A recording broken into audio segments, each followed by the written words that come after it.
I'm just a man. I think Rockets, like Russell, didn't want to play this later. They're trying to let him go.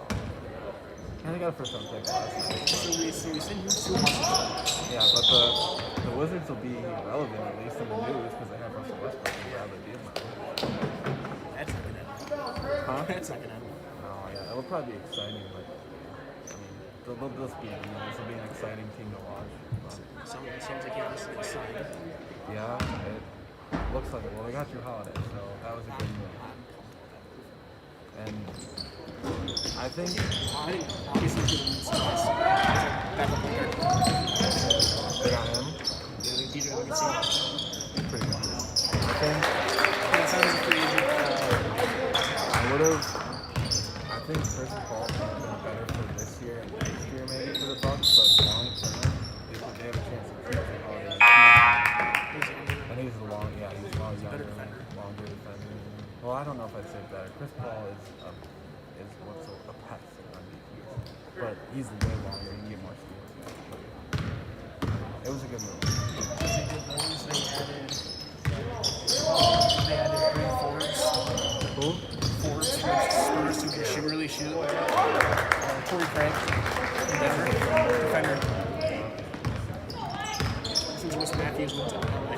I had to do something. Like I'm glad to see them make it. Like the Drew Holiday move, I think, is probably going to be enough to keep him. It's better because it's also 3 first round picks. Yeah. Oh yeah. It has to be.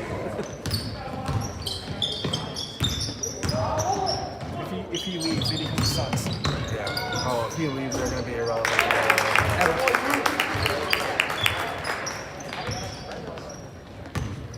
I think with that move, he'll probably. But it's going to depend on what they do this year. It would have been better if the league had got involved with the doctors. Yeah. Well, that was weird. That was weird. First were they not to play there. And then the league said, well, it's kind of tampering. So we're going to investigate, and then the next day it's like, oh, now we're about to explore fields. Come on, man.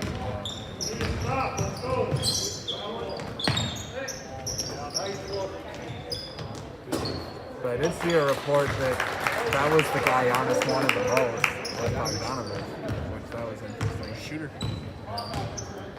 Big shooter. He also did a good Anyway, the big thing in the Drew Holiday trade, they were able to unload Bledsoe. Bledsoe's not he did his job well. He just it was playoffs. He was an all-league defender. Well, they needed more scoring from their backcourt than what they got. Yeah, Holiday and Middleton at once. Or it's going to be Holiday and DiVincenzo. Well, I think it'll be. Yeah, their backcourt looks nice right now. I mean, Middleton's technically a small forward. It'll be a 3. But he's. He can play that. He can play weight. And Giannis and Lopez. They don't have a back and center. Yeah, but I think that's a lot less important. I mean, you have Lopez and Giannis. It's going to be Giannis. Or DJ Wilson.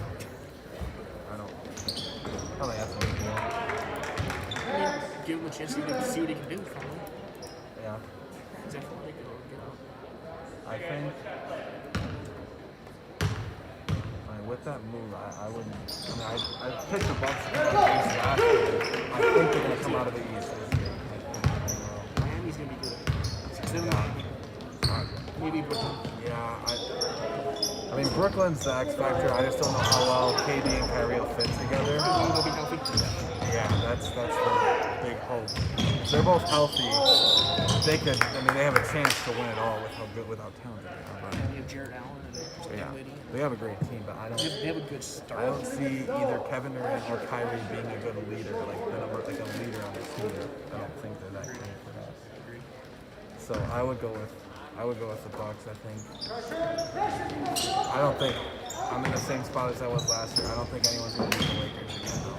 I really don't. I thought the Warriors had a chance, but then Clay got hurt. Yeah, I'm probably with you. Which I hate, because I hate it when the Lakers dynasty. I just like seeing LeBron move like that. I'm a big LeBron fan. I respect his talent.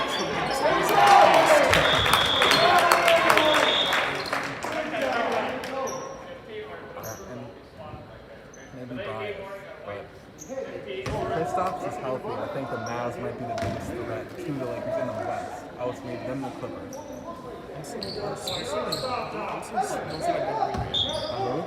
Yeah, you can't. I'm just never been in on Denver. I know they did well last year, and I don't take anything away from them, but I don't know. I'm not a Denver guy. I just how the NBA works. Jokic and Murray are both great players. I don't think either of them are the top guy in the championship team. Yeah. And that's maybe unfair because they play really well, but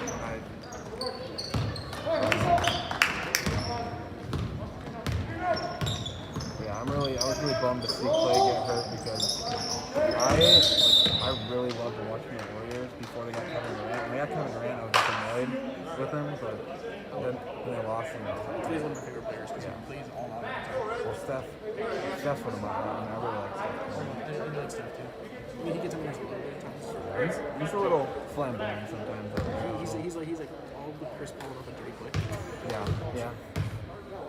I like Chris Paul. I just love the way Chris Paul plays. I like the way he plays. I think he's a complete on the floor. He probably is. He's very Jimmy Butler-like in that way. To an extent. Yeah, probably was. But Butler's not clutch. I mean, Jimmy's... Oh, he is clutch. I mean, Jimmy Butler is clutch. I think Chris Paul's clutch. I don't know. Chris is a Hall of Famer. Part of me, like, I get concerned about how he's like if you ever watch hockey, he's Brad Marchand. Marchand is from Boston. He's a superstar. One of the best offensive players in the game. Can produce points like you would believe. But he does all these little shitty things and gets suspended year after year. Chris Paul doesn't get suspended. I don't think so. I don't think he gets suspended. I mean, he's a gritty player.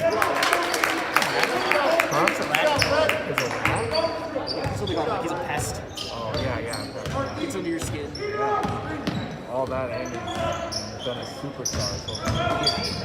Because I actually remember when he was at Wake Forest. Easily one of the craziest things when he was playing NC State and Julius Hodges was posting up and he's posting.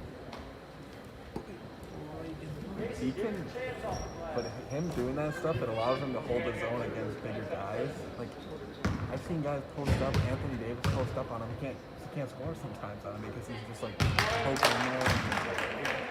He's like Iggy Dalla would do that to LeBron in the finals. Like, you know, except Chris Paul's obviously a lot better than Iggy Dalla. Even though Iggy in his prime was good. He was really good. The Sixers. One of the underrated players in the game. Yeah, we were the Sixers. I remember they drafted him out of Arizona. I think he's a second-round pick. Iggy Dalla? Yeah. I'm pretty sure he was the number 1 overall pick. No. Or he was a top 5. He was a top 3 or 5. I'm pretty sure. He was a highly touted guy. If I remember right.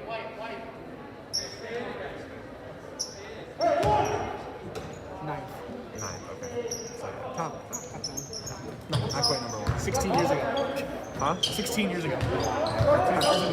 Oh, that's a lot.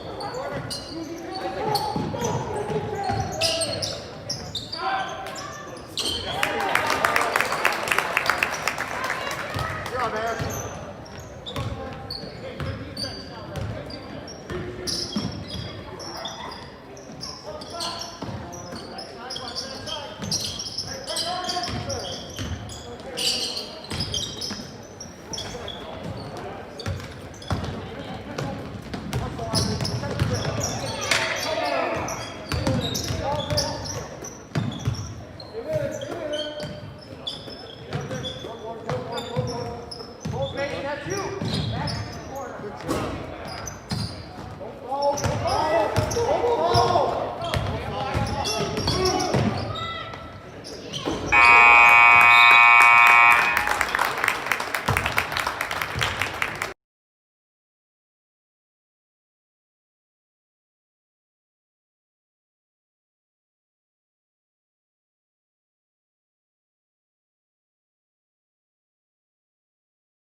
not quick to shoot or make it really flash. Yeah, well, Danny Green couldn't shoot in the finals, but yeah, usually he can shoot. Usually Danny Green can shoot.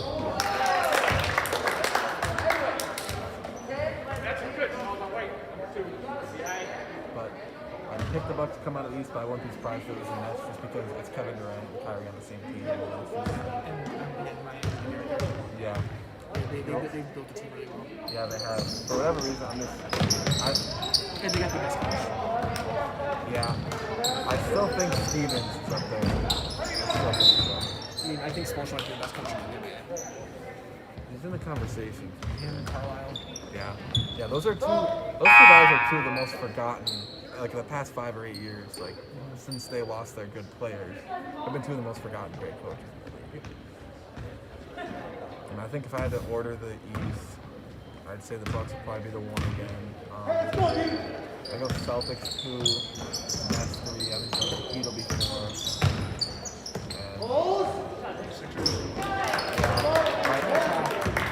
Yeah, people doing much.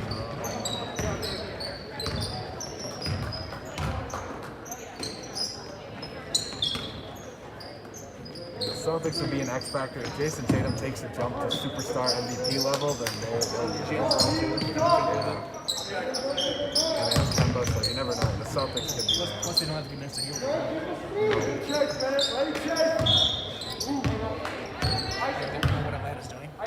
Huh? I don't know what Atlanta's doing. I don't know. They give him so much money. Yeah. It's crazy. To a guy that you don't know if he's going to stay healthy with that injury. And he's not a guy who can carry a team. No. I mean, they're obviously expecting Trae Young to carry the team, but Okay. I think they're in a mode. They're kind of like the Wizards. They're just trying to be relevant. They're trying to make the playoffs at least. They're trying to get there. They're like the Kings. They're almost like the Kings. Yeah. The Kings, I really like that they drafted Halliburton. I think that'd be a perfect match for like a dynamic scorer like De'Aaron Fox. Yeah, those two in the backcourt together. Because they're gonna lose. I think did they lose Buddy Hield? They still have Buddy Hield. They lost McDonald. But he comes off the bench. He's not the best. He's Straight up scorer. So I think Halliburton has a chance to be really good. He has a chance with how bad I think this draft was this year to be the best player in the draft. Yeah. I did like the Bucks team because they took an whatever his name is from Louisville. Yeah. Sharpshooter, and they took the mural from Utah State. I really like the Mavs draft and free agents. They drafted the defender from Arizona, which is what they needed. They had like the best offense statistically in NBA history last year, but their defense is so horrible. But they got him from Arizona, and then they traded Seth Curry, who's a really good shooter but can't play defense for Josh Richardson, who's a defender. That's a really good one. So they shored up their defense. Yeah, because Porzingis can't play. Yeah, no. And whether they are an actual championship contender is just going to come down to whether Porzingis is on the court. Because if he's not on the court, you can just put so much attention on Luka and it's going to be too tough. So I'd make Porzingis baby. Even when he's healthy, I'd make Porzingis baby. You'd what? Even if he's healthy, I'm making Porzingis baby. Oh yeah. I'm still No, you're obviously gonna. Luka's gonna get the most attention, but I'm saying if they have Porzingis, they got somebody else that can put up 30 or 40 on them. But without him, they're not gonna be a top team. No matter how good Luka could drop 40, they're probably gonna be Luka's gonna get the honest treatment. Oh yeah. I think Luka's gonna win MVP this year. I think he's primed for it. I think he's the obvious choice.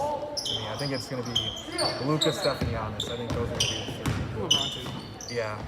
I think LeBron's probably going to win MVPs. He's just so focused on. Last year was, I think, the closest he'll probably be. Just because he's so focused on the playoffs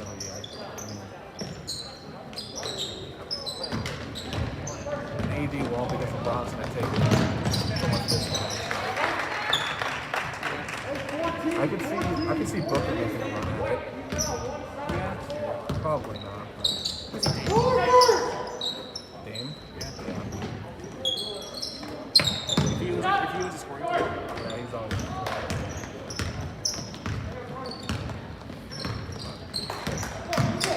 I think Brian's done. I think voters have You still gotta get the holders to work for you. Yeah, I mean, because he does the same thing every week. He shoots about 42%, and he just shoots it like 35 times, and now he's 36. I mean, well, it's not that. It's you gotta be able to politic with it too. So what? You gotta be able to politic with it. You gotta get the voters to want to vote for you. And claiming he was hot 2 years ago, still yelling about it. Can't get it done. His reputation definitely precedes him. And he doesn't like, usually an MVP is based off of individual stats and how your team's doing. His teams are usually like the 5 or 5 seed. I mean, that's not going to be good enough when you have Giannis averaging 30 and 16, shooting 60%, and his team's number 1 seed in the East. They're not going to beat that out. Or LeBron, I mean, the number 1 seed, he's averaging 26 and 10. That's not.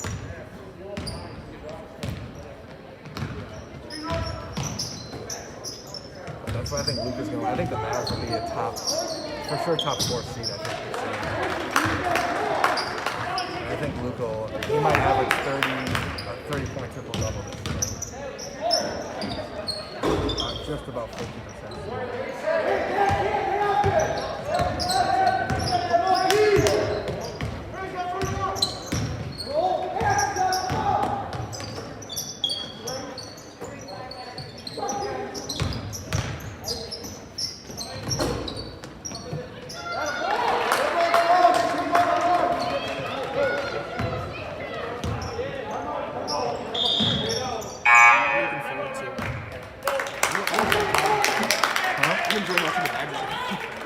The basketball teams? Yeah. I mean, they usually Green Bay by 40. Yeah, I haven't watched that. I haven't watched college basketball. They, the first game was a little bit of kind of to get their feedback. Yeah, well, they played like the first game. Yeah. When they played Pine Bluff, they started the game 25-0. Because they're only doing conference games for college or basketball teams. They're doing not conference games. They just did the ball invitation in North Carolina. Oh, okay. Okay, yeah, because they just had Illinois and Baylor. And Duke and Michigan State. Oh, Wisconsin's got Marquette tomorrow. Yeah, they beat UW 82-40. Their 6th man had 19-11. I wouldn't think. I mean, Green Bay's solid team. But they should lose by 40. Yeah, they should not compete. No, Badgers are under.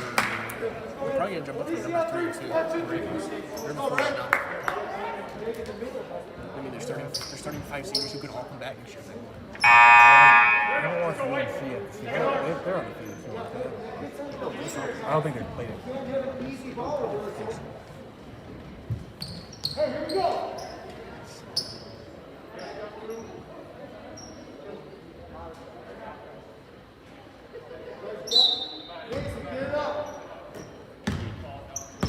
I usually watch college basketball once college football is over.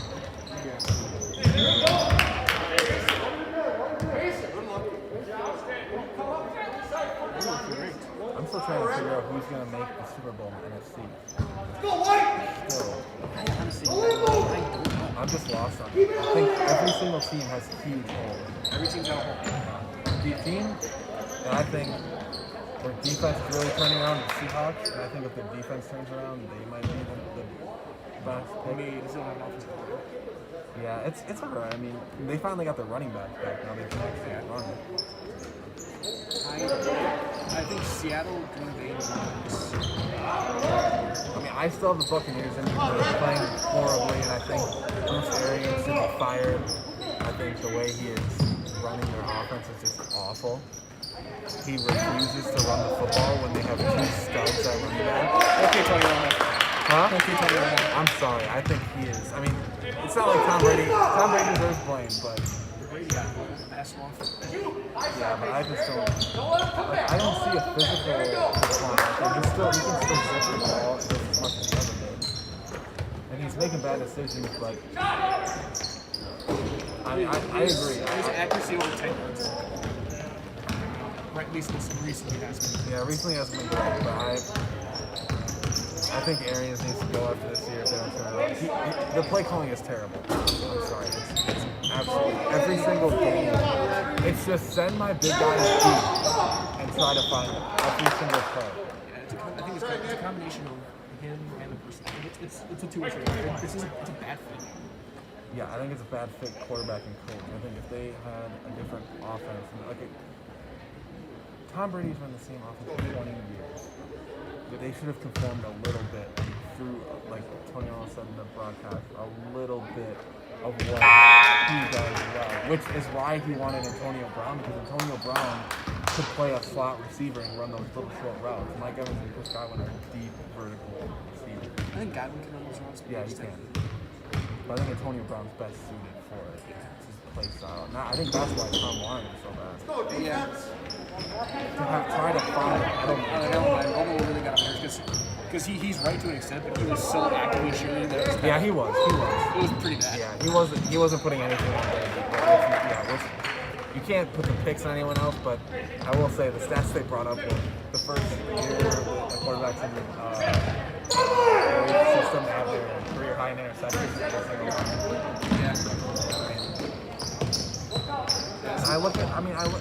I really cannot stand, Tom Brady obviously deserves blame. But you should not be calling out your quarterback to the press every single time, every single week. That you cannot do. That to me, that's disrespectful. I mean, if that makes me think of like the personality difference in Brady and Rodgers. Imagine like if Rodgers was getting called out by his head coach like that. Rodgers would be like, no, my head coach isn't calling, the play. I think there would be a rift there. Just in personality. So I think Arians is lucky that Tom Brady has been such a coach and it's used to that kind of criticism. I can't see Tampa Bay. No, they don't look good. They don't look good. I think New Orleans is the base, and their defense is falling off a cliff. I mean, that was supposed to be the strength of the team. I see 14. I see New Orleans, Seattle, and San Francisco. Yeah. Oh, San Francisco. They're getting healthy. Jimmy G's done for the year, though. He'll probably get back. He'll probably get him and Kittle back later this year. I don't think they'll make the playoffs. They're what, 4 and 5? They're a game up. Are they? They're a game behind the Rams and the Cardinals. Oh, because the Rams just lost? Yeah, and the Cardinals are losing. Yeah. I don't see it. The Niners and Minnesota are still in this. Yeah, I don't think either of them make it. I think the Rams are really good. I think they just have a whole lot quarterback. That's always been my thought. Yeah, they have Kirk Cousins, but younger. Yeah. I mean, I like Goff to a certain extent, but he's Kirk Cousins. He's so limited. They're so limited with it. Straight up Kirk Cousins. Yeah, it's pretty similar.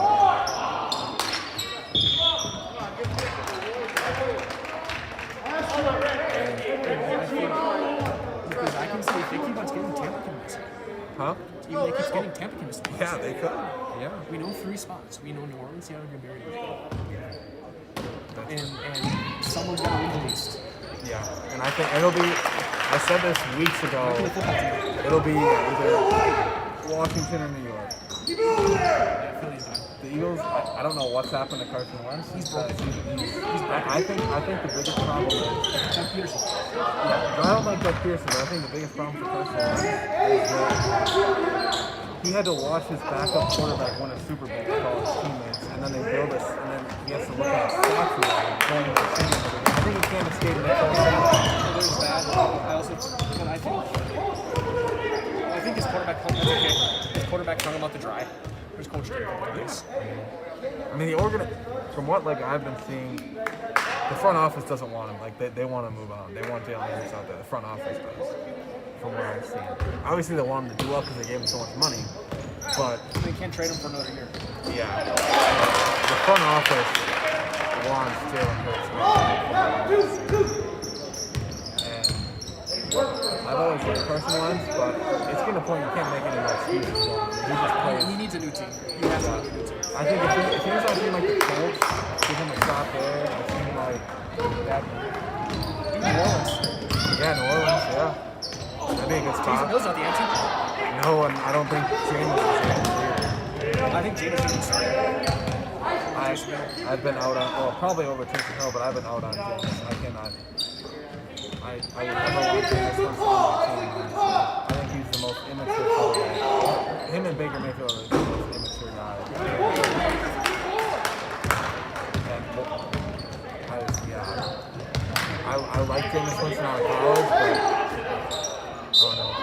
don't think he's grown up yet. Still, and he makes so many bad decisions throwing the ball. Yeah. I don't want him. I wouldn't want him on my team. But yeah, that would be an awesome fit. Like Carson Wentz take over for Drew Brees. That'd be a great move. Because Carson Wentz does have so much talent. He just makes horrible decisions like right now. And yeah, I think him and the Eagles just need to part ways. That's Yeah, the problem is they can't with the dead cap. yeah. I mean, they could have just hurt him. Yeah, I wouldn't. It's like 40-something million cap pressure. Yeah, I mean, You can't do Go, get physical. yeah, it. You can do it if you can't trade on yeah. But sometimes teams just do it. They just say, they're moving in a different direction.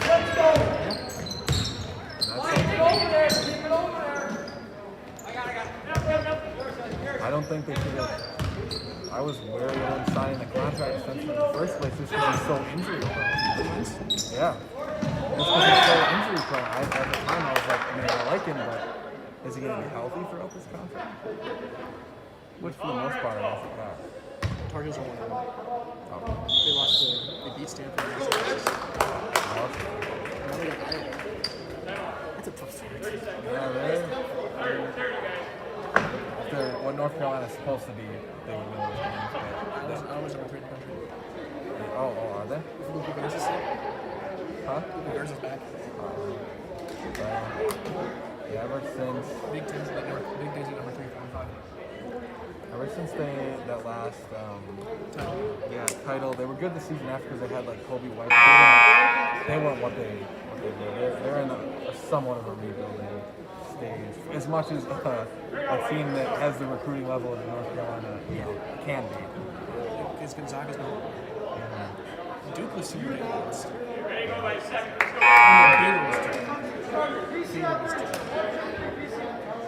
Then it was Iowa, Wisconsin, and Come on, Red. Duke.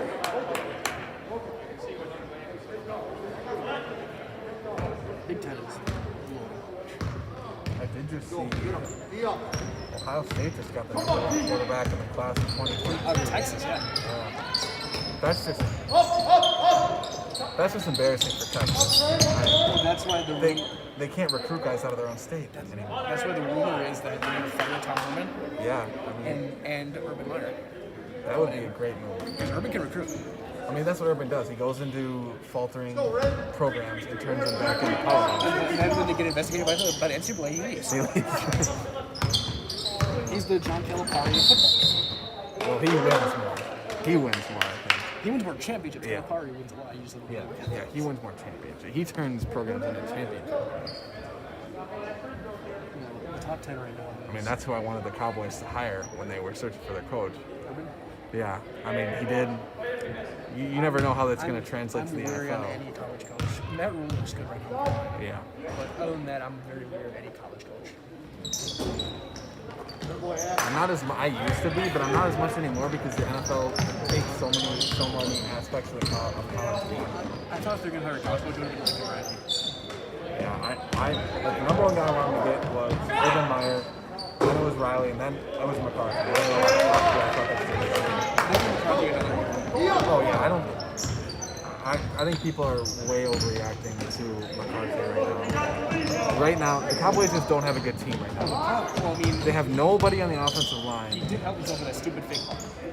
Yeah, that was not a great play call, but at the same time, their offense can't do anything.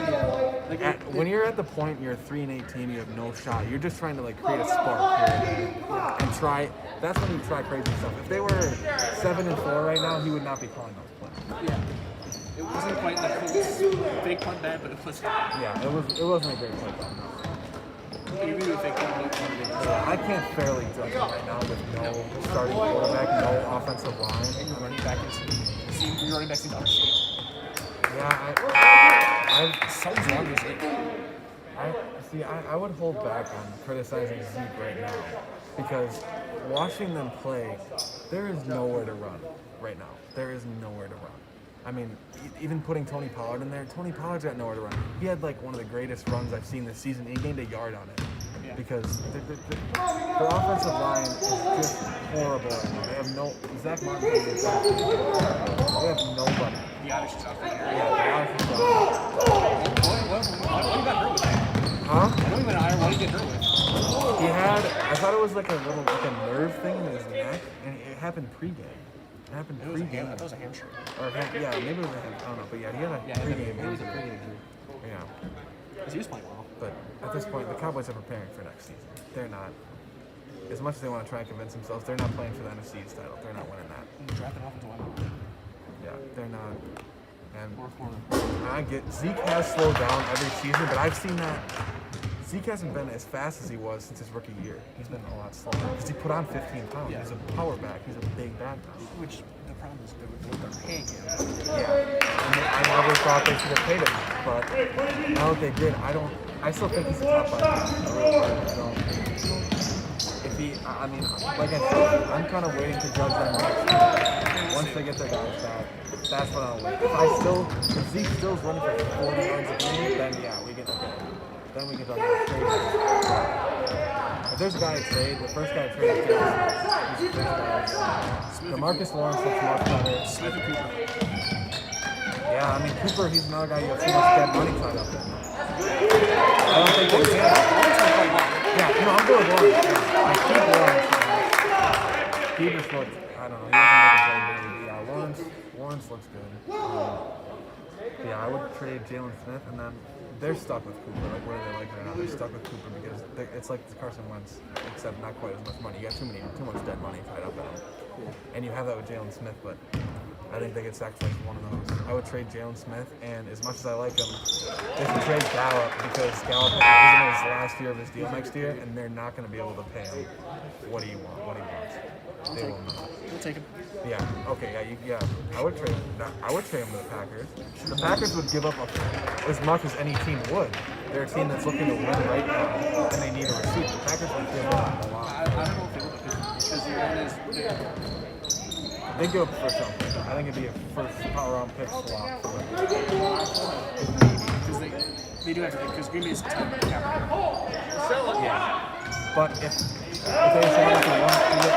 want for one, you're probably not going to go first round pick. Because they were in touch for Will Fuller. He also wanted a second round pick for him. I mean, I wouldn't be surprised if. And then he got suspended. Because is this Aaron Jones' last year in his contract? I wouldn't be surprised to see them let Aaron Jones go and trade for Gallup, and they might pay Gallup. Right now, we have 4 contracts that are signed. It's going to be Jones and Jamal Williams are both. Because they already got Bakhtiari. They lost him. They signed him. Jones and Williams are both up. And they can get Williams for cheap. I think they can get him for cheap. Yeah. Lindsley, the center. And King. I think they'll let him go. I don't know. I think they'll give him a prove it deal. Well, they'll try it if he can get big money elsewhere, they're not going to make it. I don't think they'll give him a prove it deal because him and Jair are top tier. I'm not as sold on King. Jair, I'll give you Jair for sure. Yeah, Jair's good. I'm not necessarily sold on King. King's a top tier guy because when they run the right scheme, like if they let him and Jair play man, you can't draw. They lock down receivers. The problem is really the field. That's my nose. I think.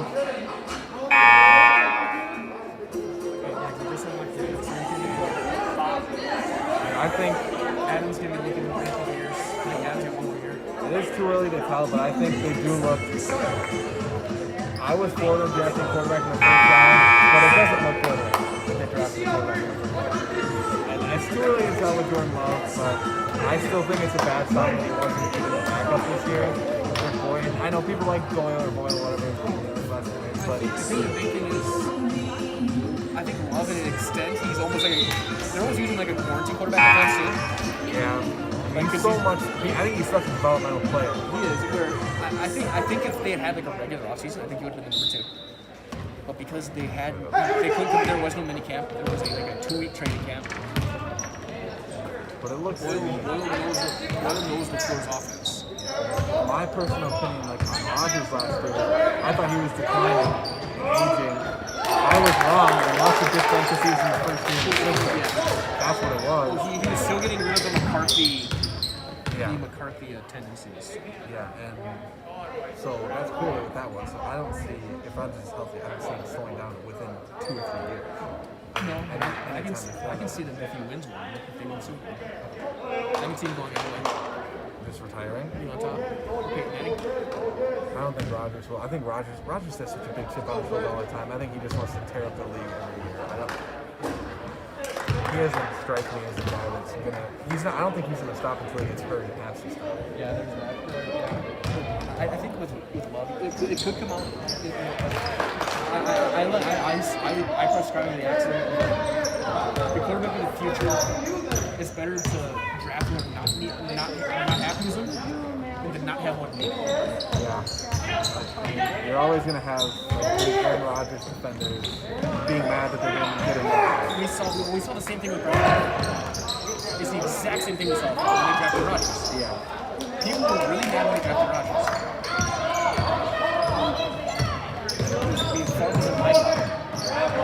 We'll see. If Jordan Love turns out to be a great quarterback, then they look really smart. They look fantastic. So that's what it's going to come down to. Because I like the talent of the top three picks, even though one's hurt, one's Cole Lewis, and one's Jordan Love.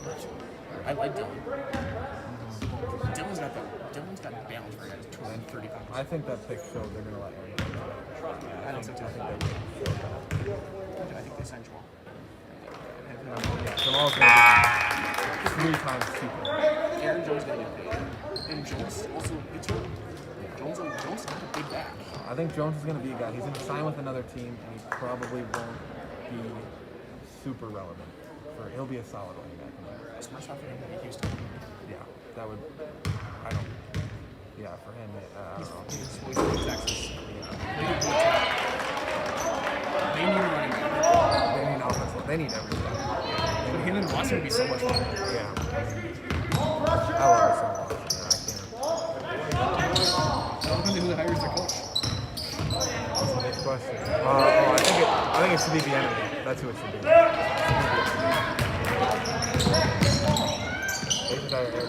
I think it should be the Titans like that.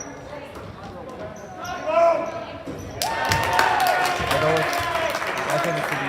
I think the enemy is perfect. I think the enemy's going to be. He'll be a coach. If they get the enemy, Sean Watson will be an MVP. The only question I have with the enemy is, has he ever called plays? Andy Reid is he Andy Reid or is he Matt Nagy? I like Matt Nagy. I still like Matt Nagy. You see the Bears offense? They got nothing. They have the worst quarterback situation I've ever seen. They have one guy, Mitch Trubisky, that won't be in the NFL in 2 years, and Nick Foles, who realistically probably also won't be in the NFL in 2 years. Trubisky's gonna be in the NFL for another 10 years. He's gonna start. He's gonna be Blaine Gabbert. He'll bounce around forever. I don't believe that. I think Blaine Gabbert can at least throw. I don't think he can throw. I don't think he can throw. I think he'll get a chance to be like a backup. Yeah, he'll get one more chance probably, but I don't think I never liked Trubisky. I mean, because I watch North Carolina for basketball, but I pay attention to like the Ohio State and UNC are probably the 2 teams I pay the most attention to in college. And he didn't start until his senior year, first of all.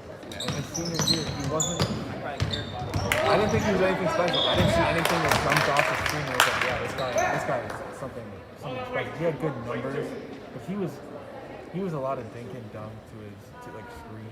He didn't do much on UNC.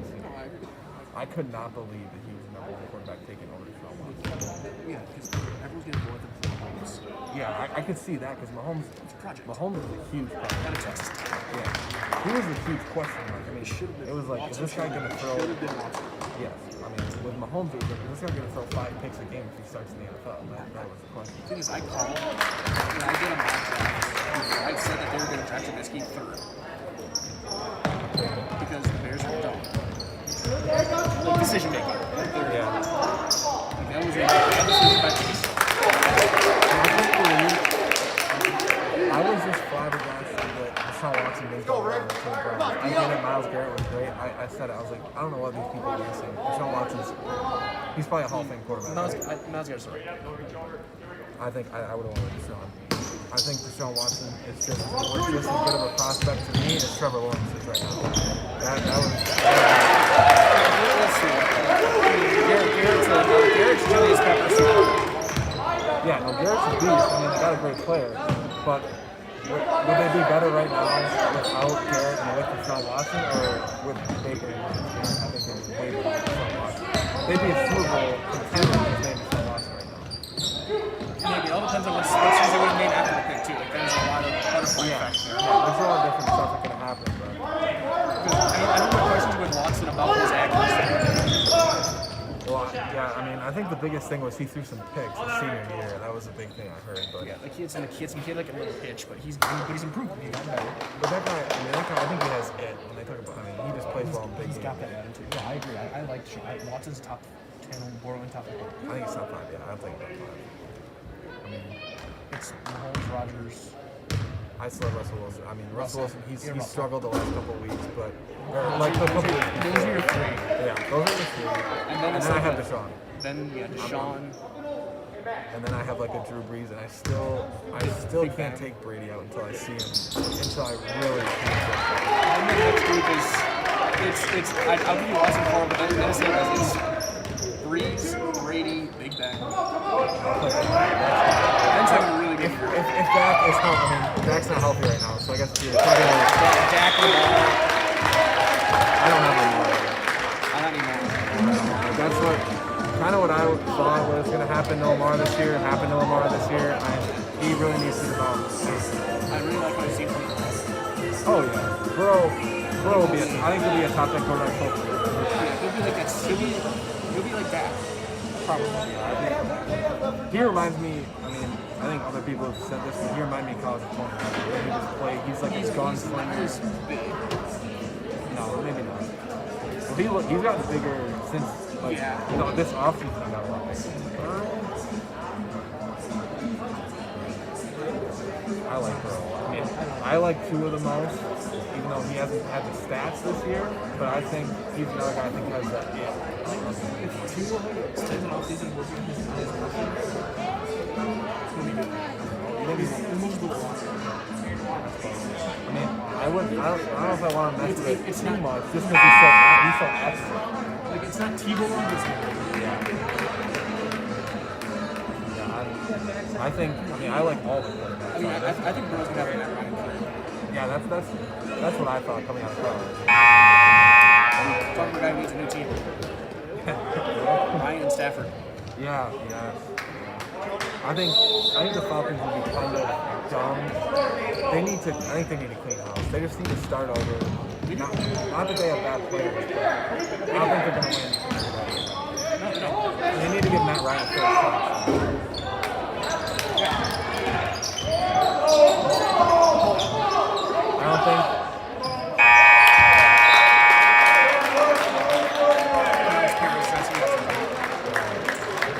I don't think the Lions will ever part with Stafford, even though I think they're going to be a trade. Is that so? Because I think, I mean, they're so poorly run that they just wasted his career, and they're not going to be bad enough to where they're going to get another top guy if they keep him. Yeah, I think they're going to trade him. I think they should. I think Stafford's more than you trade than Ryan. Huh? I think Stafford's more likely than Ryan to be traded.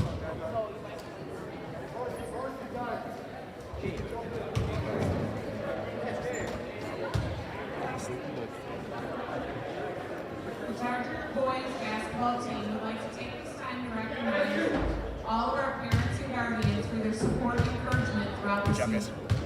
At this time, when we call your son's name, we would ask that you meet him at the mid-court line near the bleachers across from the scorer's table for a quick picture, and then return to your seats. Seth Fisher, son of Neil Fisher, and Leah Fleischman. Preseason predictions, I picked the Dolphins to win.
reminder, the concessions commons area is to be used for its intended purpose.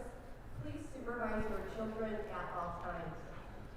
To honor America and those defending our freedom, we ask those who are able to stand, remove your hats, and place your hand on your heart for the playing of our national anthem.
Good evening, basketball fans, and we welcome you to Wittenberg-Birnamwood High School for this opening night matchup in the Central Wisconsin Conference, the East versus the South, as the Wittenberg-Birnamwood Chargers play host to the Pacelli Cardinals. My name is Michael and Cal Jacoby doing the production for tonight's game after a barn burner of a JV game. We'll see if the varsity can match up as the starting lineup is being announced right now, so we will do the same, and we will start with the Pacelli Cardinals. Starting at a wing, a 6-foot junior wearing number 2, Jacob Schrader. At guard, a 6'3" senior, reigning first-team all-conference selection, number 3, Wes Poplinski. At guard, a 5'11" senior wearing number 4, Isaac Kazabuski. Starting at a wing, a 6-foot senior wearing number 13, Charlie Kulik. And at forward, a 6'1" senior wearing number 50 is Mason Lawless. Again, Schrader, Poplinski, Kazabuski, Kulik, and Lawless. And for the Wittenberg-Birnamwood Chargers, wearing number 2, a 6'1" junior guard, Ben Weslowski. Wearing number 4, a 6'5" junior at forward, Ben Flack. Wearing number 10, a 6-foot sophomore guard, Jack Fraza. Wearing number 11, a 6'1" junior wing, Simon Shire. And wearing number 13, a 5'10" sophomore guard, Michael Miller. And for Wittenberg-Birnamwood, Weslowski, Flack, Fraza, Shire, and Miller. Chargers being under head coach Garrett Rogowski. Pacelli under head coach John Shirk. Pacelli in their road red uniforms, white numbers, black stripped Pacelli Catholic across the front, red shorts.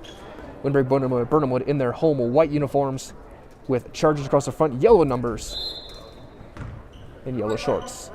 Play resumes, and we are underway with Pacelli getting the first possession as Schrader gets a screen from Lawless. Long skip over. Schrader's going to step through. Off, and he gets a block. He's going to get a foul. He's going to go to the line. We'll see if it's going to be called on either Weslowski or Flack. They're going to call it on Flack, his first, team's first.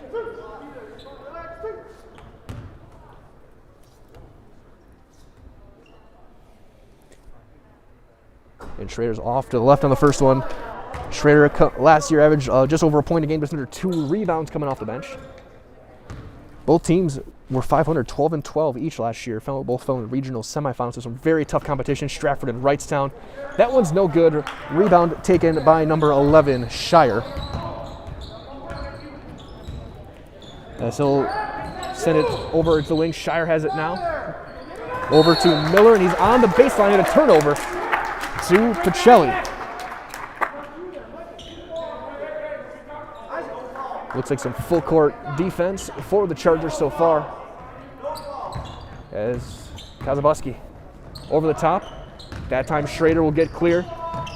Kulik looking to turn the corner. He does. Little floater, leaves it short. Rebound taken by Fraser. As Wittenberg-Birnamwood now feeds a little post.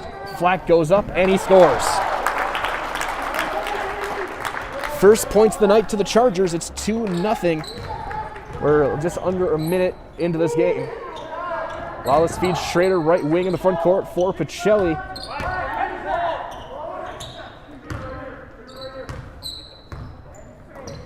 Hand off Kulik. Now he'll look to drive. Kick to the wing.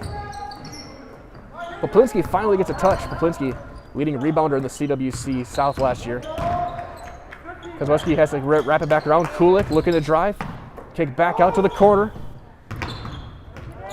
Great interior defense for the Chargers so far, and Pacelli has nothing going inside yet. Kulik to the corner again. Now it's the big guard, Poplinski. Trying to step in, spins it into a double team. Back to Kulik. Deliver possession. Kulik goes up. Too strong. Rebound that time taken by Wesolowski.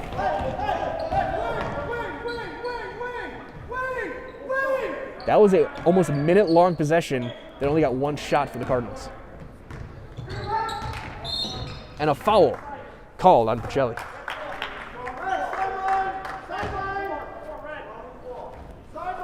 Isaac Kozłowski gets his first, team's first. As Fraser will get the inbounds. Back to Michael Miller.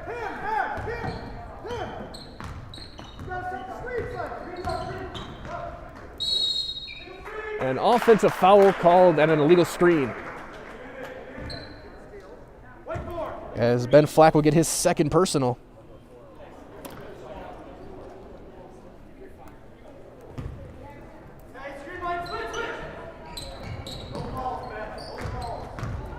As they'll keep him in.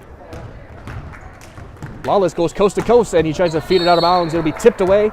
Pacelli keeps it, but good backside coverage from Fraser. As we had our first substitution of tonight, it's going to be Henry Siegmiller, a 6'3" senior, played in 6 games last year. He'll be in for Flack, who has to sit with his 2 fouls. Poplinski, fade away mid-range jumper, too strong, rebound again that time to Shire, his second. Coast to coast, up and in is Wesolowski. 4-0 Wittenberg-Birnamwood. As Kulik gets away with a carry. Lawless for 3 on the wing. That's a little bit off. Rebound that time. Wesolowski, coast to coast with the finish. Is Shire.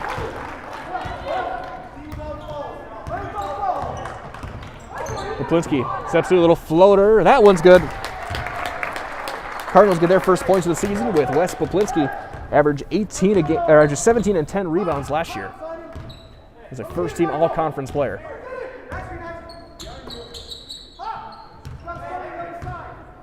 Miller running point for Wittenberg-Birnamwood, calling for a screen, and he'll get one. Back to Siegmiller. Miller in the corner. Into a double, and there's a little bit of contact, no call.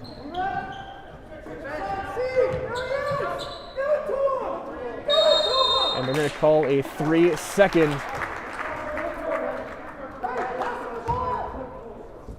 call on Shire. The 3rd turnover for the Chargers so far. As they'll skip it over the top to Lawless. And the big man has to pick up his dribble. He'll finally bounce it back to Poplinski. 3.5 gone by, 6-2. Wittenberg-Birnamwood with the lead. Double screen, Poplinski in the corner. He'll take a 3. That's a little bit long. Rebound taken by Wesolowski. His 3rd nearly going.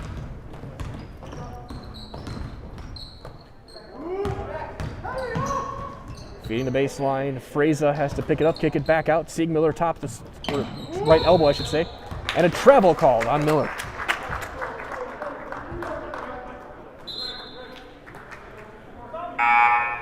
Is now subbing in for the first time, Caden Schmidt. Schmidt, a 5'10 junior for Wittenberg-Birnamwood. Cardinals have not made a sub yet. As Jacob Schrader will bring it up.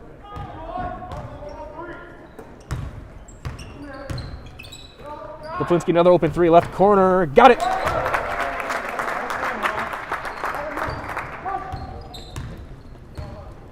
He's got all 5 Cardinal points. Weslowski, little floater, falls for him.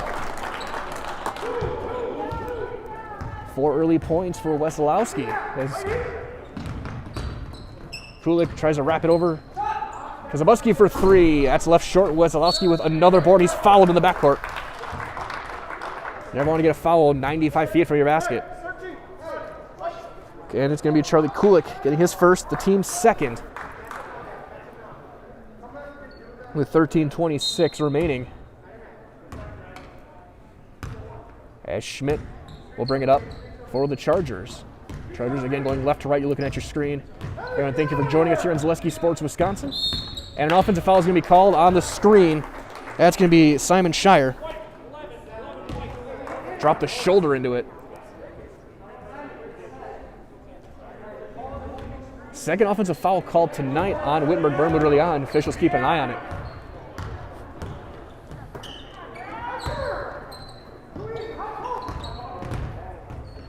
Schrader back to Lawless, to Kulik right at the elbow. He'll kick it right back to Lawless. Swing out to the wing, to the corner. Poplinski throws it over top and it's turned over.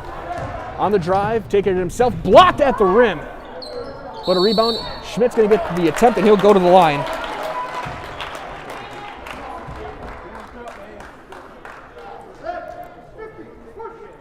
Lawless will get the foul, his first, the team's third. Caden Schmidt to the line.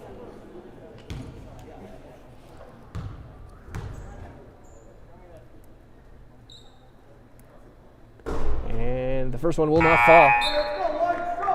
A couple subs in, Ben Hammerly for Pacelli. 5'8" junior, wearing number 5. Wittenberg-Birnamwood, it's Luke Mouche, number 3. He's a 5'11" junior.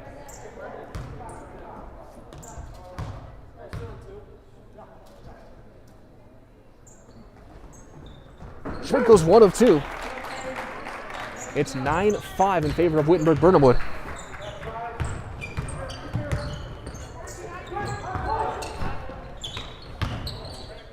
As Kulik up and in. Makes it a 2-point game.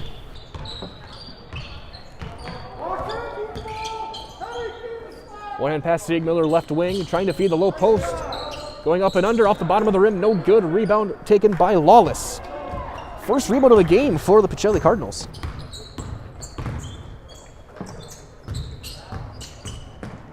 Hammerly's trapped in the under the basket. He's got to try and slip through, and he's going to have a timeout called. So we will take a break. It's 9-7 Wittenberg-Birnamwood. We're back after this on Zaleski Sports Wisconsin. When you have a house full of kids, your water consumption is through the roof. But when the kids move out, the water usage goes down. But how long are they really gone for? With high-efficiency systems made by WaterCare, Maher Water Corporation can roll with any size-changing families. So call us today so we can help you with those water use issues. The laundry is still up to you.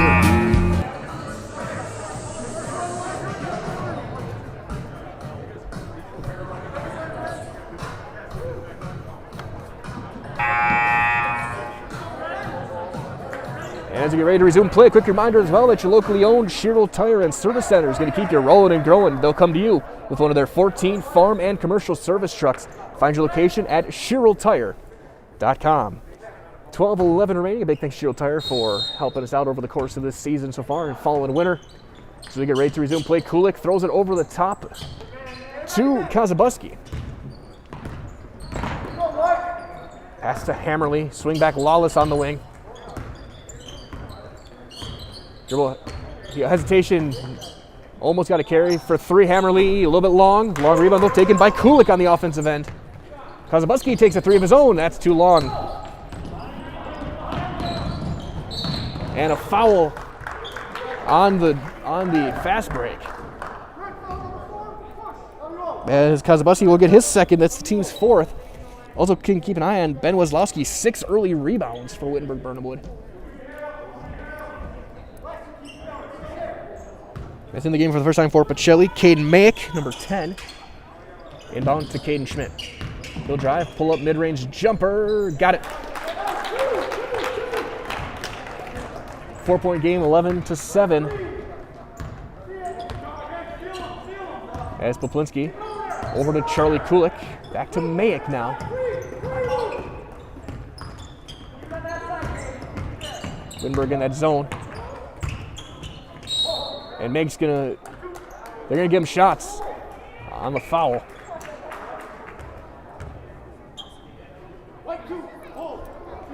Ben Weslowski gets his first, that's the team's fourth.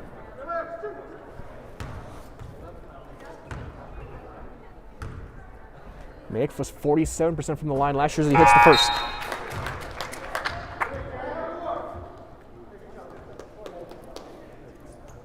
Ben Flack back in the game.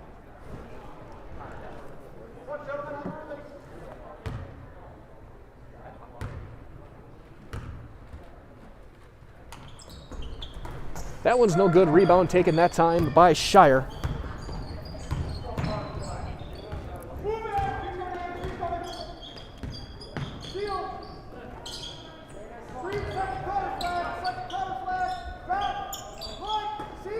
Weslowski now right of the circle. Kulik matching up with him. That's going to be a fun one. Keep an eye on. Everything on the perimeter. Ball tipped, stolen, almost stolen, but Flack gets it back. He'll go through off of Lawless, leaves it short, gets his own board, back up and in.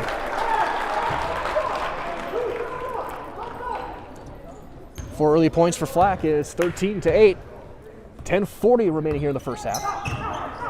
Poplinski to Lawless. See about Hammerly. Bounce back to Lawless. Poplinski a deep three, and he's got it.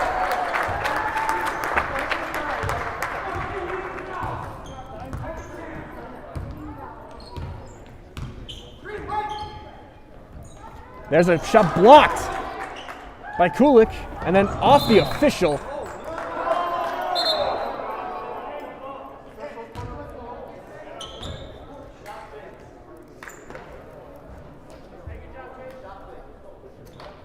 Turns it back over. He's trying to find Kulik. Let him a bit too far. Off the heel of the official, and that turns it right back to Wittenberg-Birnamwood. On the drive, Miller has to hand it off, and a travel called on Miller. He picked up the pivot foot before he let it go. Fifth turnover for the Chargers so far in the first 8 minutes. Pacelli with 2.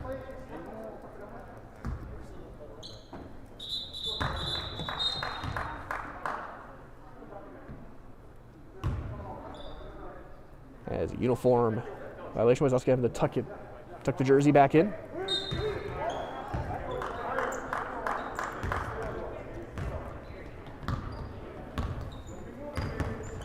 Lawless sets the screen. Poplinski feeds it to him. Lawless has to bounce it to Kulik. Kulik kick to the far corner. Poplinski now spinning his way around, having to go all the way through everything. Steps through. Pass tipped. And a battle for it, and it's stolen. And then the foul in the backcourt on Poplinski, his first. Team's 5th.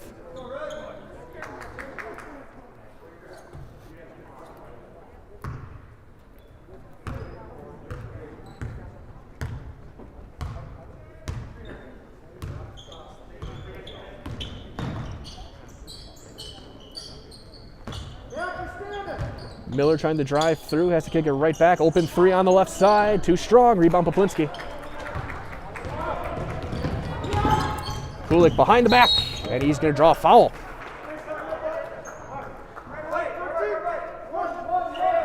Malcolm Miller gets his first, and again, both teams with 5-team. Inbound to the right of the basket for the Pacelli Cardinals. Down 2 with 9:14. Play is Caden Mayick, short corner, Poplinski, open 3. That's going to be long. Rebound taken by Mouche. Low post touch, trying to kick it back out. Just inside, Mouche swings out Weslowski.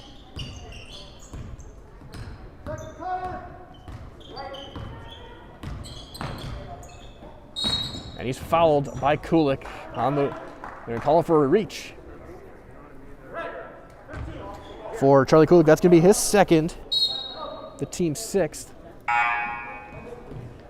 As checking back in will be Schrader. Also back in the game, Jack Fraser for Wittenberg-Birnamwood. Pass over the top to Shire. Fraser on make. Fraser gets a blow by, goes up and scores.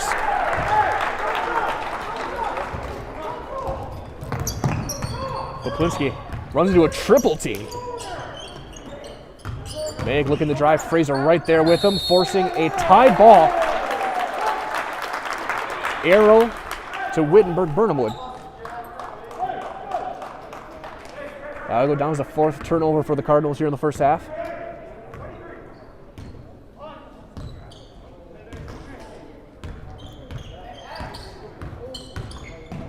Stepping all the way through and scoring is Michael Miller.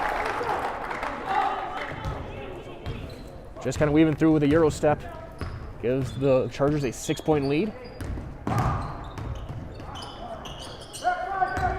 Small little jump trap, but then Schrader now into a triple. Somehow feeds Lawless. Back to Schrader. Mayick trying to drive baseline off of a leg and off of Mayick's leg. And out of bounds.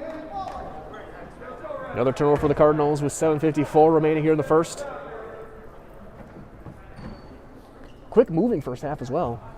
As we cross the 8 o'clock hour here on Zaleski Sports Wisconsin. Mike Wellen here with Cal Jacoby doing the production.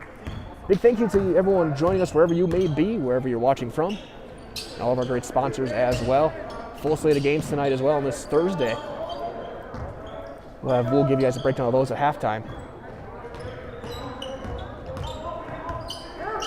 Fraser looking to drive, and he's going to get hand checked by Ben Hammerly, I think they're going to call. And they will, and that's going to put him at the free throw line, shooting 1-1. As checking in,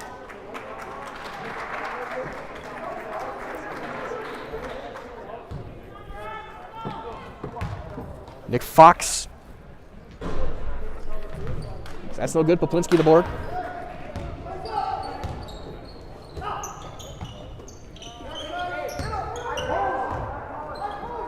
And that's a turnover from Schrader.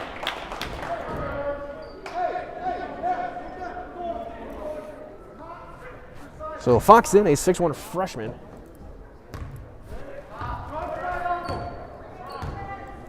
As Michael Miller running point for the Chargers, kicks out to the wing, almost stolen by Make, and then off of a leg, and turned over. That goes off of Shire's leg. Both teams now with 6 turnovers in this opening game of the season.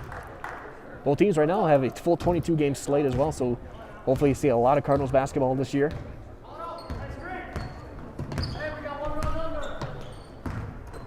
Lawless give and go. Poplinski spins his way through, has to run to a double, back to Lawless, give and go with Poplinski. Long skip pass over Fox to the corner. Again, Lawless, who's played every minute so far, and he throws it away.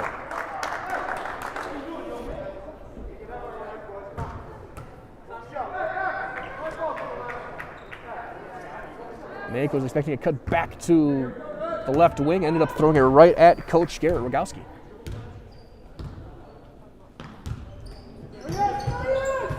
Miller, Flack had a great steal.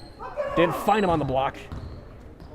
Step into a 3, and hitting the 3 is Ben Weslowski. And a timeout called by Wittenberg-Birnamwood, so we will keep it right here, actually. And we're going to hear some words quickly from Stevens Point Brewery. Quick reminder as well to be sure to sit back and enjoy the handcrafted sodas from the Stevens Point Brewery. Made from 100% real sugar and high-quality ingredients. Select from a variety of styles, including Point Root Beer, Diet Root Beer, Black Cherry Cream, Orange Cream, Vanilla Cream, and For Kitty Cocktail. For more than 15 years, Point Premium Root Beer has been a tradition right here in central Wisconsin. The rich, creamy, delicious root beer is made with real Wisconsin honey and 100% natural sugar. Add some ice cream for a great tasting root beer float. Stevens Point Brewery supports all area student athletes. That sounds pretty good after this game, but right now, Cardinals trying to stop a little bit of a run here. It's 20-11 Wittenberg-Birnamwood as we play here with 6:32 remaining here in the first half. Ben Weslowski, the star so far, he's got 7 points and 6 boards for the Chargers. 8 points for Poplinski and 3 rebounds for Pacelli.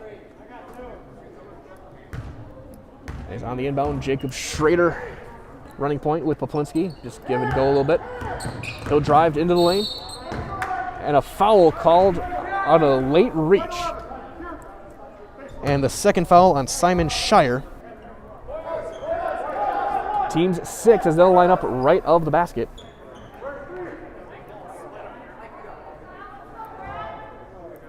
So they're going to sanitize the basketball.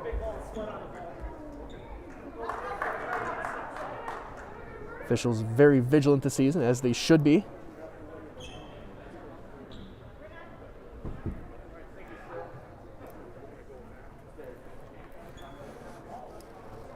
Ball cleaned off, and we're set to resume play.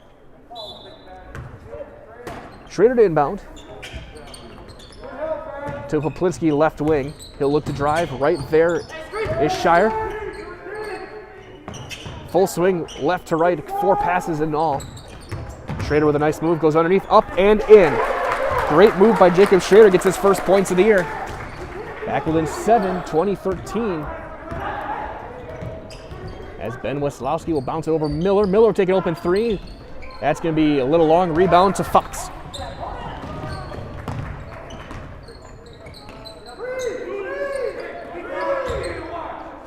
Pull up for 3. Too strong. Rebound that time by Fraser. Steps through and a travel. Trying to step through as well. Have a trio of subs in. Caden Schmidt, Luke Mouché, Henry Siegmiller all checking in. Flack, Shire, Miller all sit. So setting the floor for Wittenberg-Birnamwood is going to be Schmidt, Wesolowski, Mouché, Fraser, and Siegmiller. For Pacelli, Charlie Kulik back in. So Schrader, Poplinski, Fox, Mayak, and Kulik. Poplinski back to Fox, and right there, not ready for it. Poplinski ducking, thinking there was a teammate behind him, turns it over. 8th turnover of the first half for the Cardinals. 7 for Wittenberg-Birnamwood.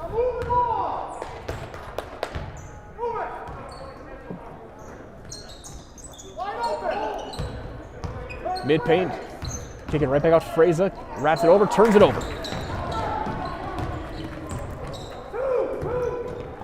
Schrader trying to drive, a little bit of a hand check, no call. Fox feeding Kulik deep on the baseline. He's trapped over, right block. Poplinski goes up, count it, and 1 for Wes Poplinski.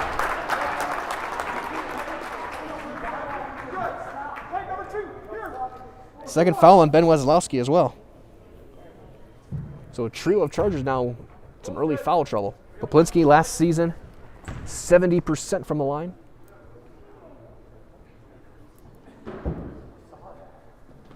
And he's 1 for 1 in 2020.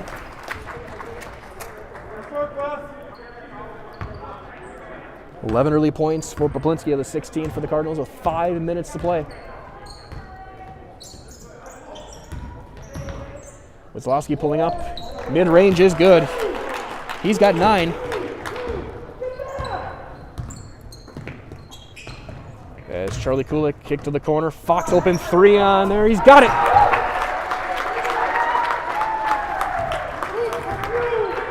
Third triple for the Cardinals tonight. Gets it back within 3 as there's a turnover by Fraser, his 3rd. Tip Fox in the corner now. He's got to bounce it back to Caden Mayak. Bad pass. Poplinski though saves it. Long kick to Kulik. Poplinski quick catch and shoot. Nobody's going to the line.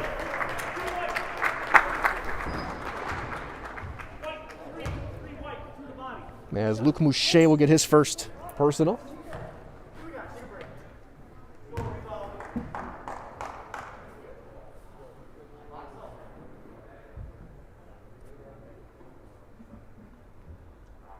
And he leaves that one a little bit short.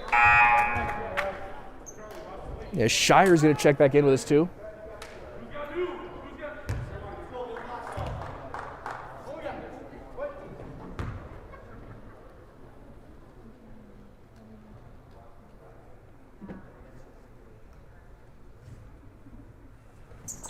Plinsky goes 1 for 2. It's now 2 of 3 from the line in the game, and it's back within 2. 22-20. Wittenberg-Birnamwood, who has led so far wire to wire so far, but now it's tightened up a lot thanks to the shooting of Wes Poplinski. Schmidt on the wing. Tries to feed through everybody and turns it over. That's 3 possessions in a row for the Chargers. Poplinski. Fox open 3 in the corner for the lead. Got it!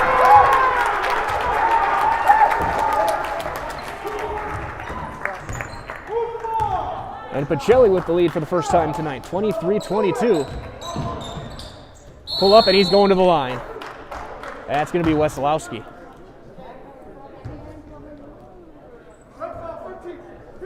And Charlie Coolish going to get his 3rd personal.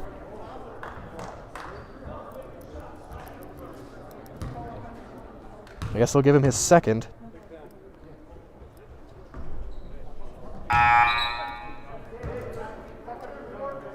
Flack back in. Kazabuski back in. Lawless back in. Kulik will sit. Mayak will sit. Flack back in for Siegmiller for Wittenberg-Birnamwood.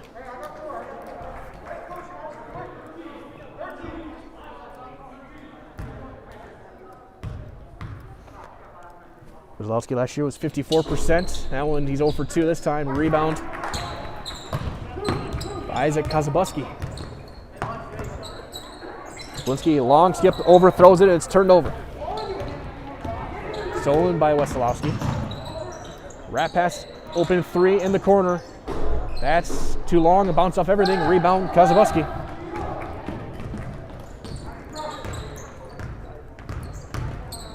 He steps through, and he's gonna draw the foul on Flack. When they see that swing, they're gonna call that every single time.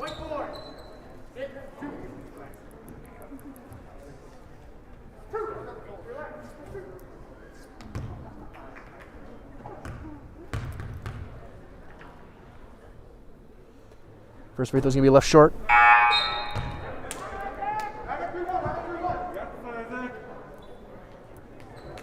Both teams with 8 personals. Both teams shooting in the bonus from here on out.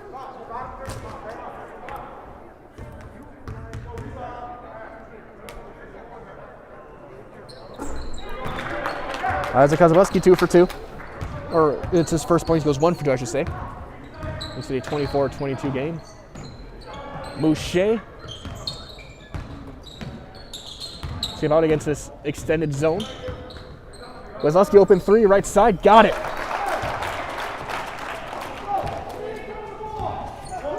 Wittenberg-Birnamwood back in front, 25-24. Both teams in the tougher divisions of the CWC. Trying to feed underneath, turned over. Goes the coast off a leg, it'll stay with Wittenberg-Birnamwood. I was saying though, Pacelli in the south got to deal with Almond Bancroft, Wild Rose, Port Edwards every year. Rochel's always a team to battle with. Still, Pittsville's had their years. Wittenberg-Birnamwood in the east dealing with Iola Scandinavia, Shiocton, Bonduel. Definitely some tough competition in the conferences this season. Wesolowski goes to everybody, wraps it over, driving baseline, and he traps himself but kicks it back to Mouche with 2:20 to play.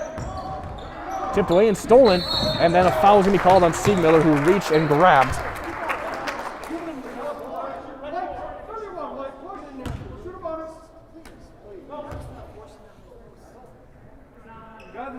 So Isaac Kazabuski shooting 2.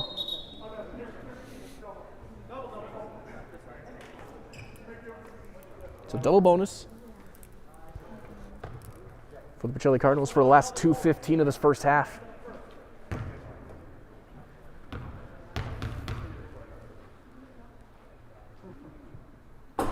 No good that time. Off a little bit to the right as Fraser will check in. So both bigs out for Wittenberg-Birnamwood here for now.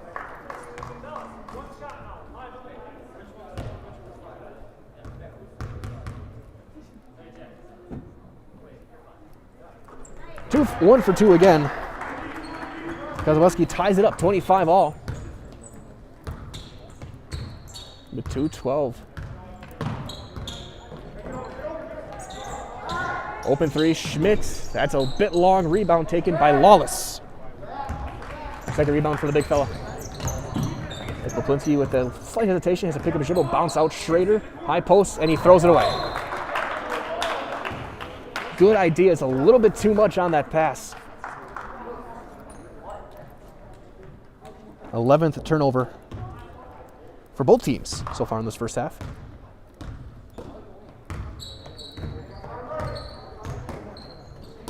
Fraser gets it tipped, and there's another turnover. Poplinski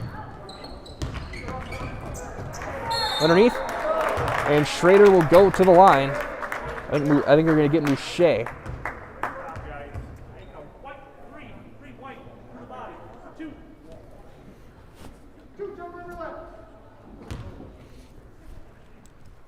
Schrader went 0-2 earlier tonight. Hits the first. As Miller will check in for Schmidt.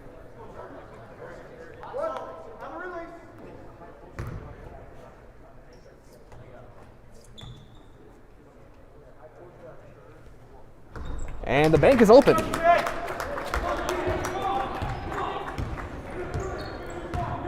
Doesn't matter if you call it in sanctioned game, 27-25 Cardinals. Wilson kicks to the corner, open three. He's going to be long and rebound to Poplinski, his 4th. He leads the way for the Cardinals.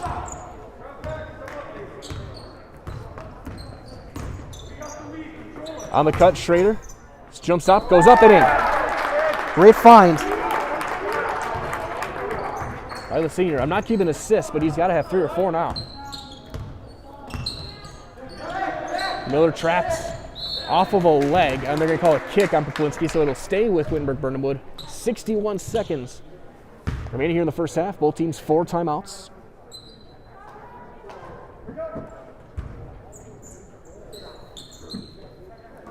Kozlowski gets it right back. He'll pull up for 3 from Birnamwood, and he buries it. His 3rd triple of the half. He's got 15 points. Poplinski goes coast to coast, floater, no good. Rebound almost tipped right back to the basket. Rebound Fox, he'll shoot it for his own way. Back iron, no. Rebound that time Weslowski, and he's fouled.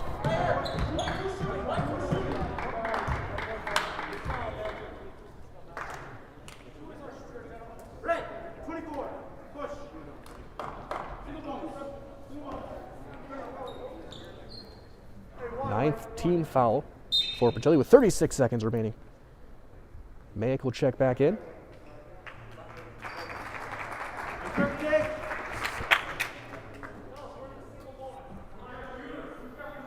So 1-1. And he hits the front. Game tied up yet again, 29-29.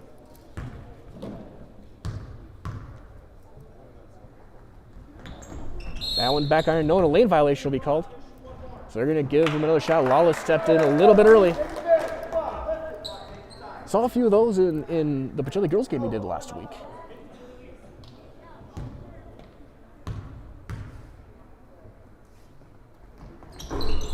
And Weslowski makes it count, hits them both. Wittenberg-Birnamwood back in front now by 1 with 30 seconds remaining. But Poplinski will bring it up. We'll see if the Cardinals play for 1. And a foul will be called on Weslowski. And that's his 3rd.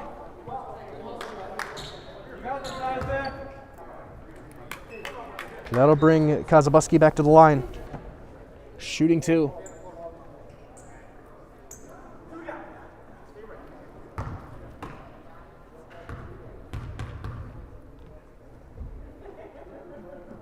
He hits the front end this time. Ties it back up. Schmidt back in.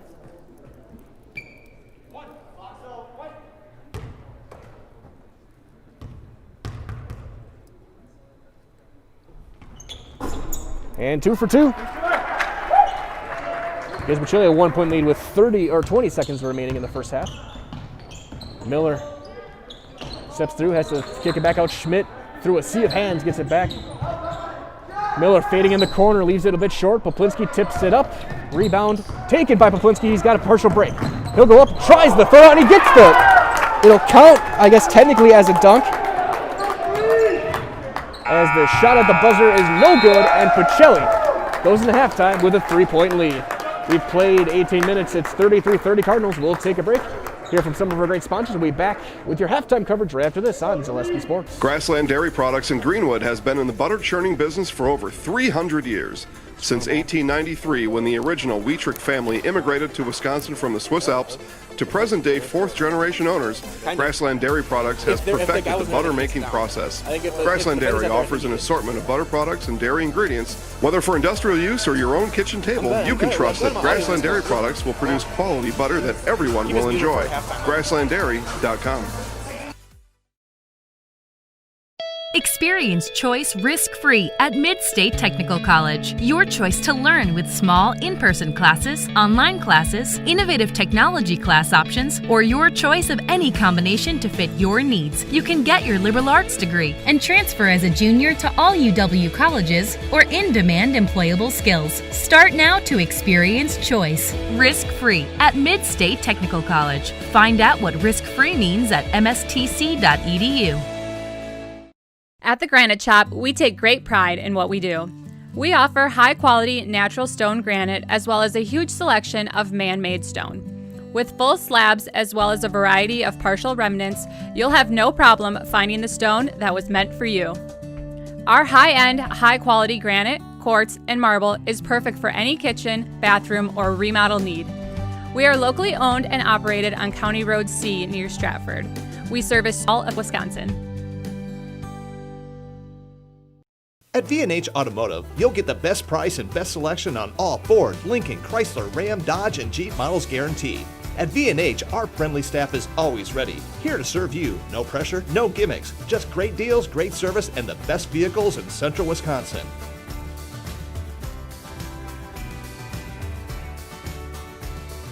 Come see why our customers rate us #1. V&H Automotive, a short drive from anywhere, or visit us at vhautos.com. Bauer & Fine Business Technologies is your complete office technology solution. For 60 years, Bauer & Fine Business Technologies has been serving school districts, municipalities, counties, religious organizations, and businesses in Wisconsin and beyond. Visit b-bt.com and let Bauer & Fine Business Technologies be your complete office technology solution. That's b-bt.com.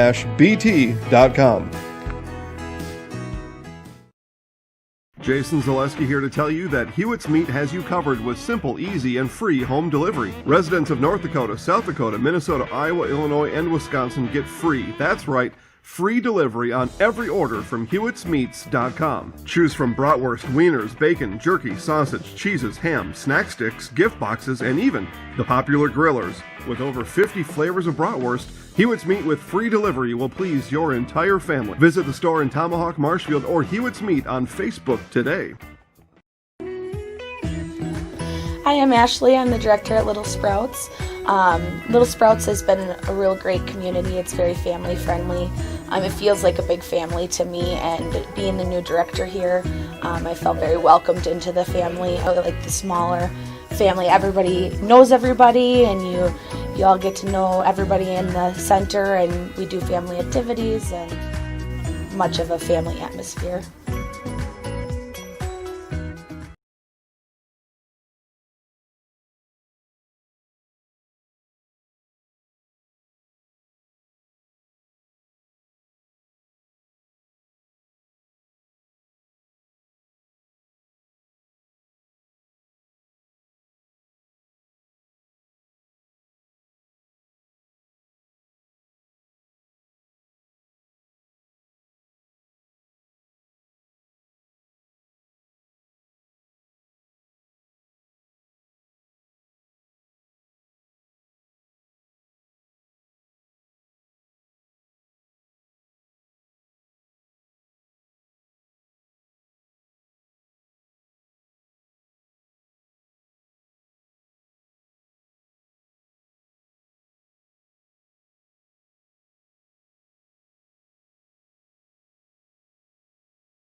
Halftime starting to wrap up here for Wittenberg-Birnamwood, and before we get the second half started, a quick update from our friends at Fleet Farm.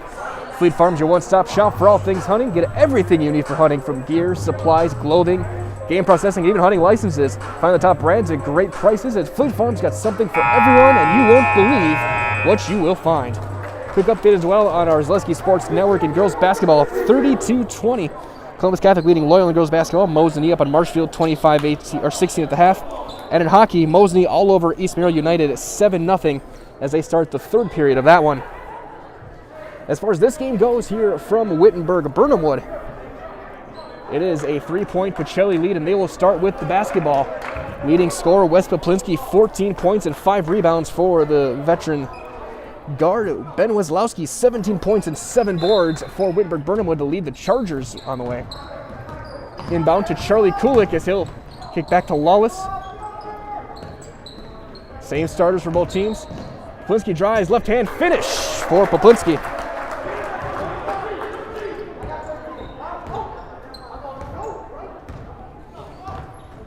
As Michael Miller, tries to go, gets his lead tangle up, able to get it off to the corner to Fraza. Underneath, off of the hands of Shire, and turned over.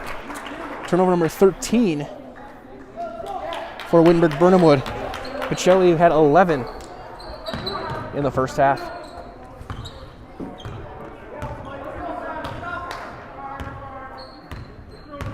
Poplinski, kick to the corner. Kazabuski, wrap pass, Poplinski back into the corner. He'll drive, kick underneath, gets open, loses the handle, ends up back in the hands of Schrader, though back in the corner. Cardinals catch a little bit of an early break there. That's Kulik, head of steam, walked with it.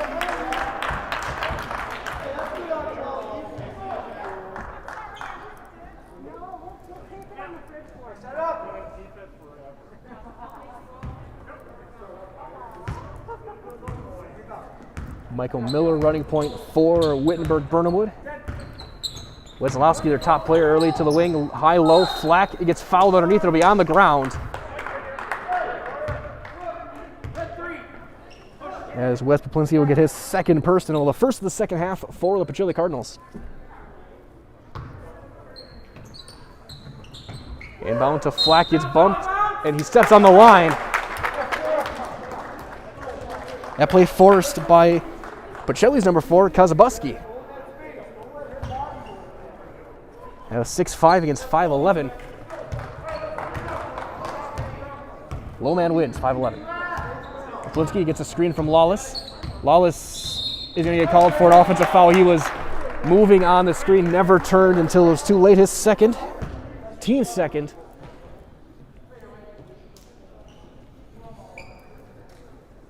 A couple early turnovers for the Cardinals.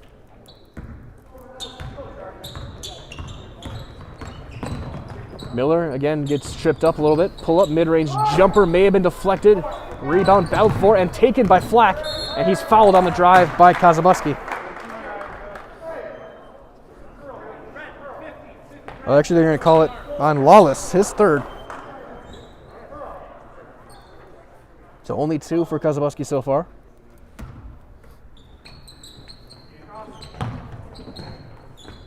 Now to throw it over the top to Miller. Gets by Kulik, squeezes his way through, avoids the reach. Open 3 on the side, Shire, no rebound, Kazabuski. His third.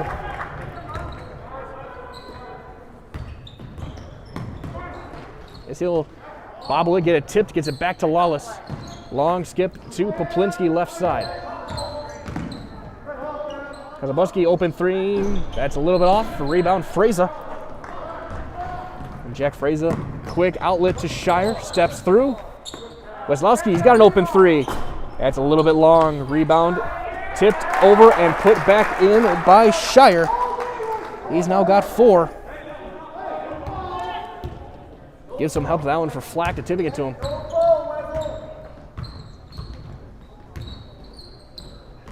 Lawless gets free underneath. Drop step, goes up and in. First points for Mason Lawless tonight. Now the 7th Cardinal to score.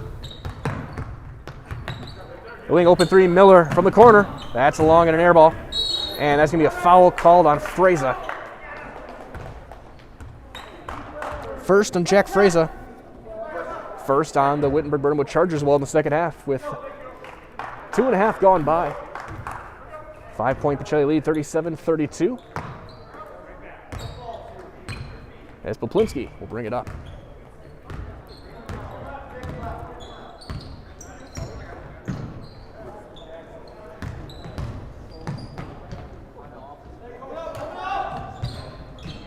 And Skazawaki will throw it up. No good. Rebound and a foul after the rebound.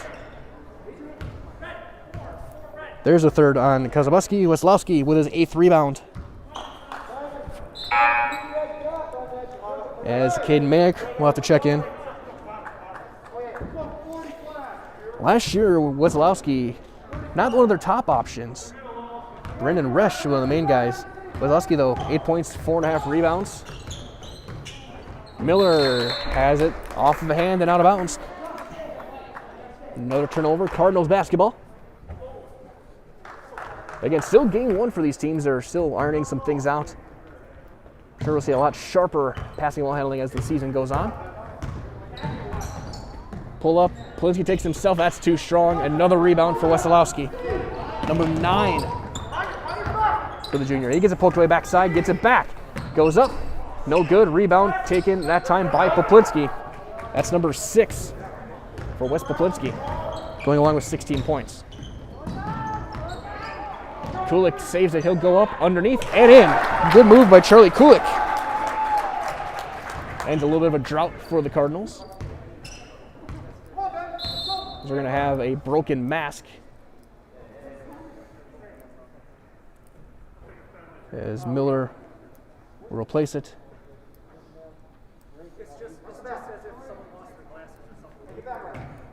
It's just an official timeout. So inbound will be on the far side for Wittenberg-Birnamwood. And Caden Schmidt, who had checked in for Miller, will get it over. Weslowski into the corner. Freza underneath. Flack gets position, goes up, too strong, gets his own board. Back up, baby hook, in, count it, and the foul.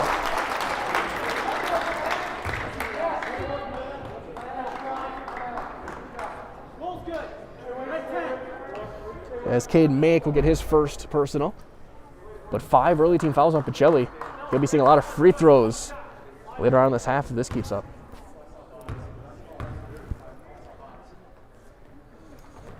And Flack's too strong with it, but the rebound, strong rebound by Freza. He'll go up, no good. Rebound, that time by Mayak. And they're going to force a tie-up to give it to Wittenberg.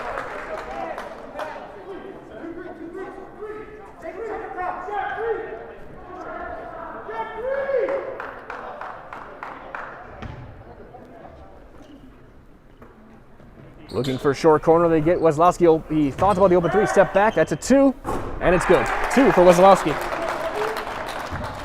He's got 19, and it's back to a 3-point game, 39-36. Pacelli had the lead. Poplinski. Shire right with him, has to throw it over the top to Lawless. Skip out Kulik.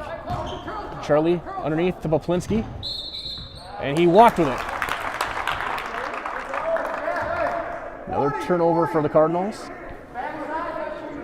That's 15 tonight for Pacelli. 15 is off for Wittenberg-Birnamwood. This game even in basically every possible way. High-low, Flack goes up. No, gets his own board, but Lawless will knock it away. Good play by Lawless to force a reset and force an inbound.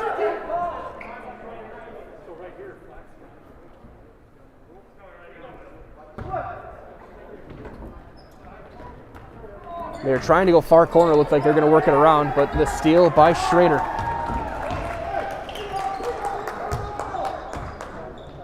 Poplinski hesitates, kicks over to Lawless to the corner. Mayak trying to back down. Bounce back to Kulik. Runs right into a trap. Somehow finds going up. No good though, but Mayak the board. And a tie ball will keep it with Pacelli. Second rebound for Caden Mayak.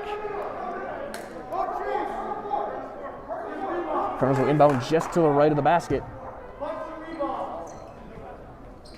Over the top, Mayak gets free, bodies up, goes off to the right, rebound to Flack. Fifth rebound for Flack. With 12:40 remaining here in the second half, Schmidt.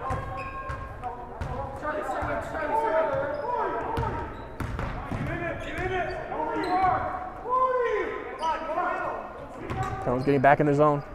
Open three in the corner. In and out. Schmidt, his own offensive rebound, and he walked with it.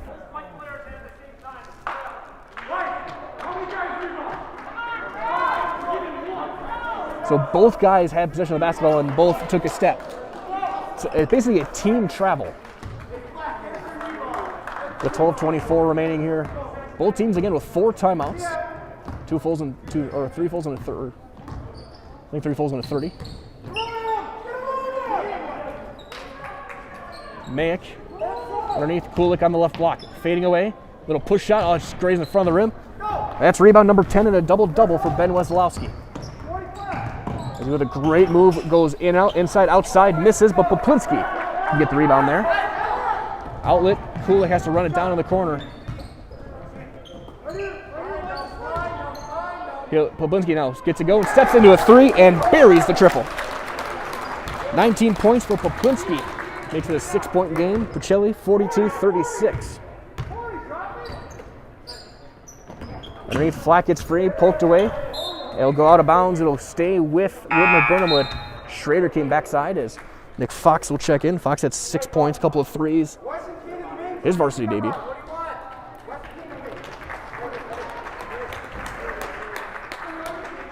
Schrader as well with 6, the second leading scorer. Fraze has the inbound. Swings out wing to Schmidt.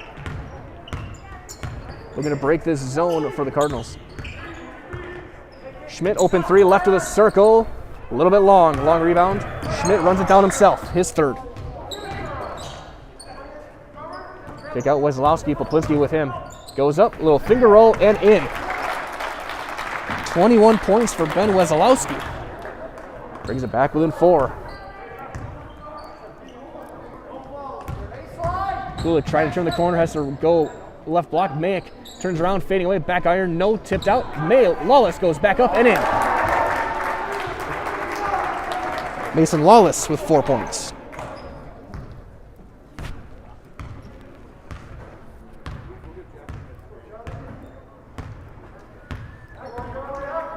Wesolowski.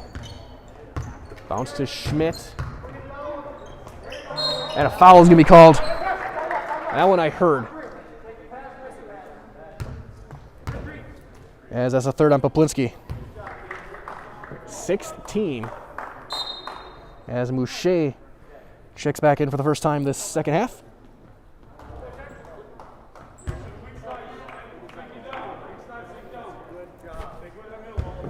He'll join Wesolowski, Schmidt, Flack, and Shire on the floor. Poplinski, Kulik, Fox, Lawless, and Mayak. And there's the kicked ball. Keeps it with Wittenberg-Birnamwood. Trying to feed the low block.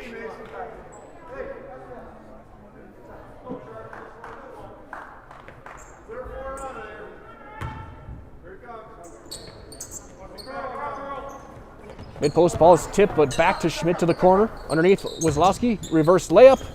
A little bit strong, tipped away, but Poplinski will get rebound number 8.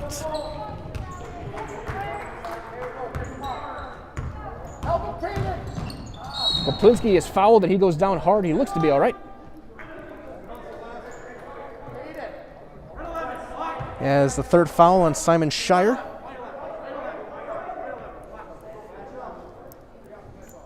So Shire, Wesolowski, and Flack each with 3.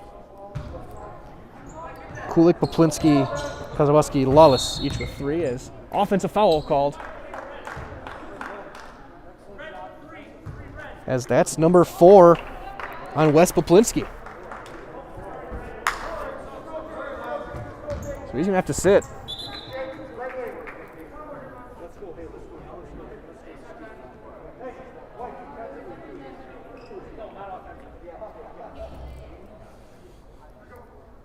Fouls now 7-2 on the team side.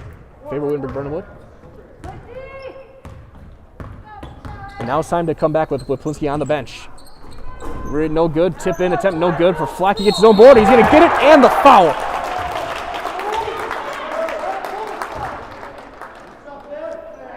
Again, a very audible slap.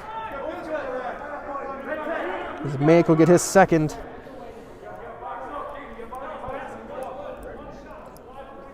Flack 0 for 1 from the line tonight. Rebound that time and a foul underneath on Wittenberg. Fourth on Simon Shire.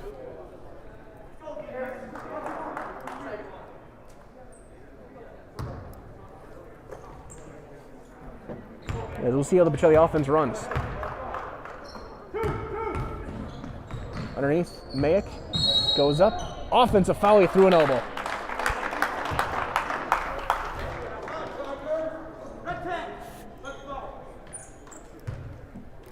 Third on Mayek. Ninth team on the Cardinals, so 2 free throws from here on out for Wittenberg-Birnamwood the last 9.5 minutes. Kozlowski steps through, runs to a triple. Mouche for 3, and that's a little bit long, but he's going to get his own rebound. Underneath, Flack goes up against Lawless, leaves it short. Lawless the rebound. Good defense from the big guy. Schrader trying to turn, steps through, bounce back out to Fox. Schrader, hesitation as they're doing some corner traps here. Bounce out, Mayek, long 2, he's going to left short. Rebound that time, Wesolowski.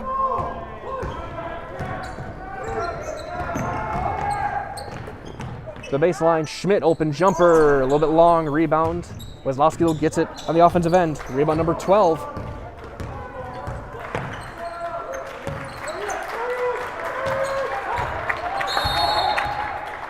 And we got a whistle and a 3-second call.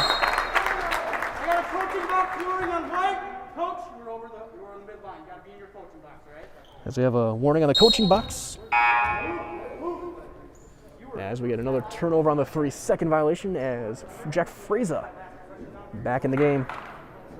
So Pacelli keeping the lead in the past minute 30 without Wes Poplinski on the floor. It's Schrader, Kulik, Mayek, Fox, and Lawless for Pacelli. Kulik jump stops through, goes up, and he walked with it.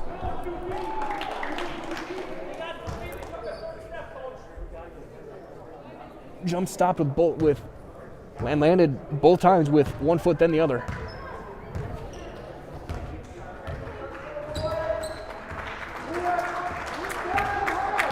Kozlowski steps through, has a rapid back out pass wrapped over, tipped in and stolen by Kulik, who keeps it alive. Somehow kept his pivot foot, kicks it across Fox for 3, and he's got it.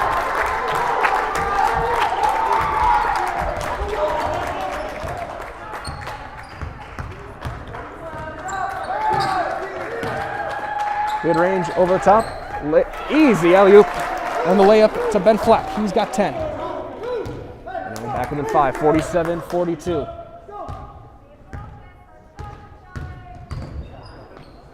And a Fox to Lawless.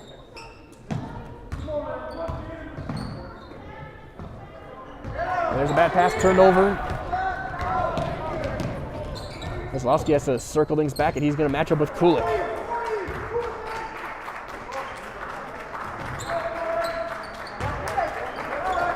There's a bad pass turned over. Schrader bobbles it, keeps over to Kulik. Kulik goes up and in.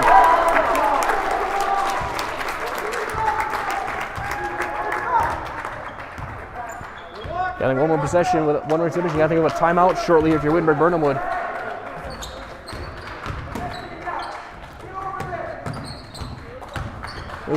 As Schmidt shot no good, rebound tipped out. Fraser will get it. Kozlowski open 3, top of the key. That's off to the right, make the board. There's a 4-point lead. And Poplinski left, and a timeout called as we'll take a break. It is a full timeout, so we'll be back after these messages on Zaleski Sports. When you have a house full of kids, your water consumption is through the roof. But when the kids move out, the water usage goes down. But how long are they really gone for? With high-efficiency systems made by WaterCare, Maher Water Corporation can enroll with any size-changing families. So call us today so we can help you with those water use issues. The laundry is still up to you. Back here on Zaleski Sports, it is time, before we get to Zoom play, a quick message from our friends at Point Heating. And of course, as November hits, get comfortable this fall and winter with Point Heating and Cooling. Point Heating and Cooling is your Lennox dealer in Stevens Point and Plover with more than 100 years of making your home and business comfortable. Sign up for planned service, receive 10% off parts, and a reminder to service your furnace and central air conditioner. Call Point Heating and Cooling 715-345-1979. Visit online at pointheating.com. Big thanks to Point Heating for their support over these winter seasons. Big thanks as well to some of our Times Fleet Farm, Cedar Point Brewery Show. Tell you here later from Draxler, Phelps Dairy Awards, and more. Of course, your Nacyville Dairy postgame show tonight as well. Looks like Miller back in for Wittenberg-Birnamwood. Otherwise, the lineup stay the same for Pacelli, Schrader, Kulik, Mayick, Fox, and Lawless.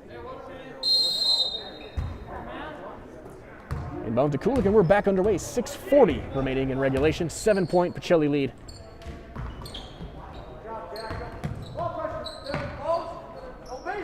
Trying to a short corner with Fox, nothing there. Have to swing it back around. Great cut. Fox can't finish, gets his own board though. Back up. That's in. Great debut for Nick Fox. 9 points, 3 rebounds. In the corner, Freza. And that's going to be tipped off of Lawless's left arm and out of bounds. It'll stay with Wittenberg-Birnamwood with 6:05 to play. 4 timeouts for the Chargers, 3 for the Cardinals remaining. As there's a ball tipped right over the bench and into the JV guys. As here comes Poplinski.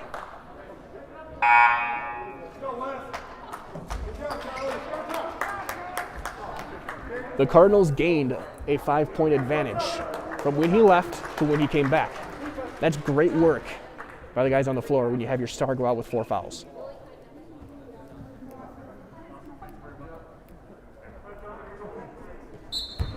But now if you're Wittenberg-Birnamwood, you have to go right at him. Kozlowski steps through, kick back out. Miller has a dribble handoff. Underneath, Flack gets around Lawless. Great positioning up and in. Great work by Ben Flack. He's got 12 tonight. Charlie Kulik somehow weaves through everybody. Underneath, Poplinski goes up and in. That play was all Charlie Kulik. And he's going to get a foul as he went for the reach and does a burpee. 4th foul on Kulik, and that's going to put Miller on the line for 2. Where last season played in 9 games, averaged a 1.5 in those 9. Now double bonus from here on out. Big chances as the first free throw's left short for Wittenberg-Birnamwood. Neither team has been exceedingly sharp from the line. Pacelli's not taking a free throw yet the second half.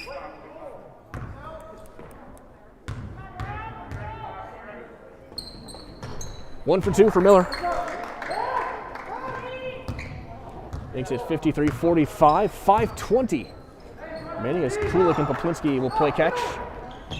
Poplinski runs right into that double team, back to Lawless. High post, Schrader. Pass tipped out of bounds by Freza.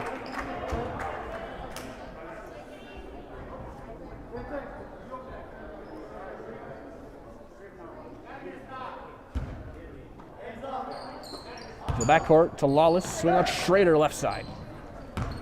Wittenberg looking for some quick traps, and Shire.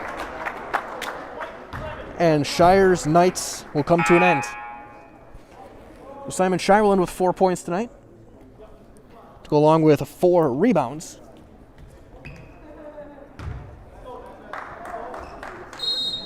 Four team fouls on Wittenberg-Birnamwood in the second half. Inbound to the corner, knocked out of bounds. Actually, they're going to call a foul? They call Fraser for a push, his second, team's 5th.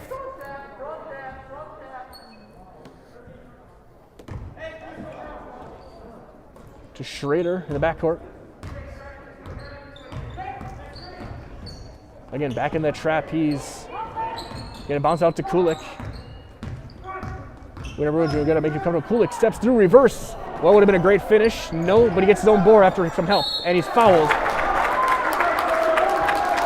And will go to the line. Was that Flack? 4th on Ben Flack.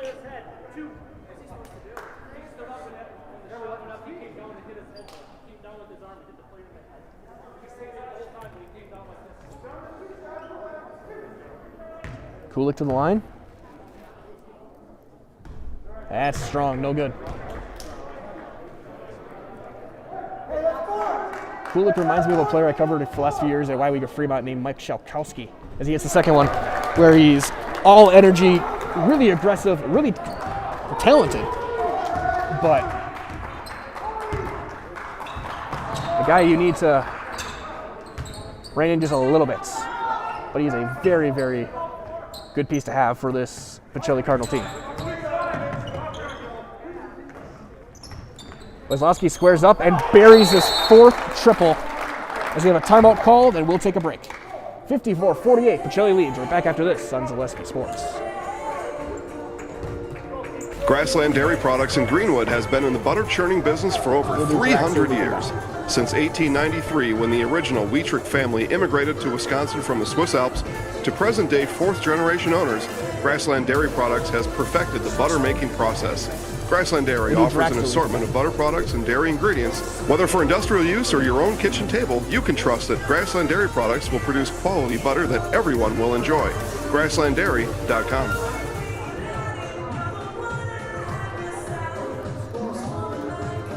Back here at Wittenberg-Birnamwood, as before we resume play, a quick message as well from our friends at Draxler Transport. Draxler has flatbed driving opportunities. They'll pay you 5 cents per mile or premium over van. Over at Draxler Transport, drivers, they're always home for their requested time off, as well as they are a family-oriented company that treats you like family. Visit DraxlerTransport.com to apply today. And again, as well, a big thanks to Draxler Transport for their sponsorship and their work with us over the years and over this season. As I set the floor is coming out of the timeout for Wittenberg-Birnamwood, it will be Schmidt, Wesolowski, Flack, Fraser, and Miller. For Pacelli, it's Schrader, Poplinski, Fox, Kulik, and Lawless. You've not seen Isaac Kazabuski in a while.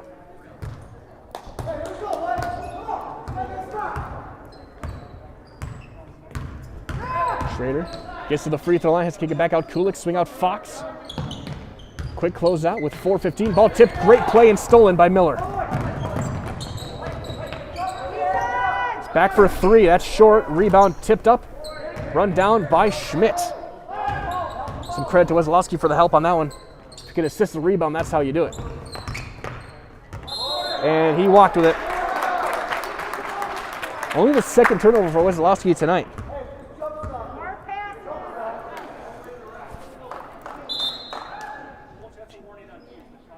"21 turnovers for Shackton, for Wittenberg-Birnamwood tonight.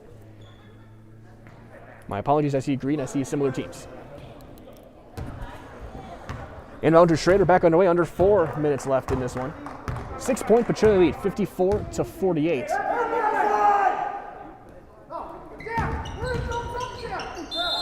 And a travel called on Schrader, he bumped into his own screener.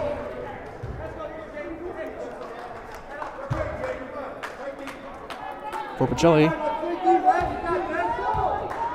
19 turnovers for the Cardinals. Miller, jump stop, kick back out Wesolowski, right of the circle. Mid-post, Fraser pump fakes, gets around, goes up. Draws the contact, no call. Battle for the rebound. Fraser gets it back, and he's fouled on the way up, and he will go to the line. Is that 13? And that will end the night for Charlie Kulik. He will end his season debut with 7 points, along with a couple of rebounds. As back in the game comes Isaac Kazabuski.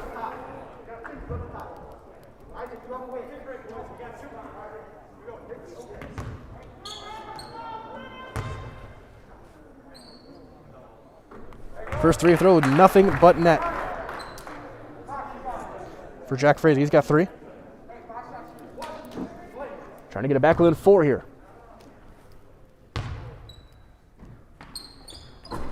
That's no good. Rebound to Lawless, his 5th. As Wes Poplinski will bring it up. Long skip Schrader. Tipped off the leg of Fox.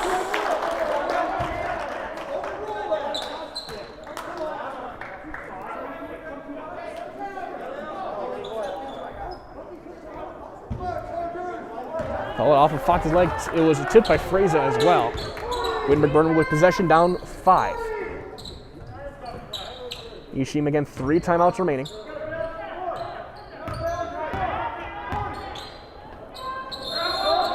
And a travel pivot foot slid after the jump stop.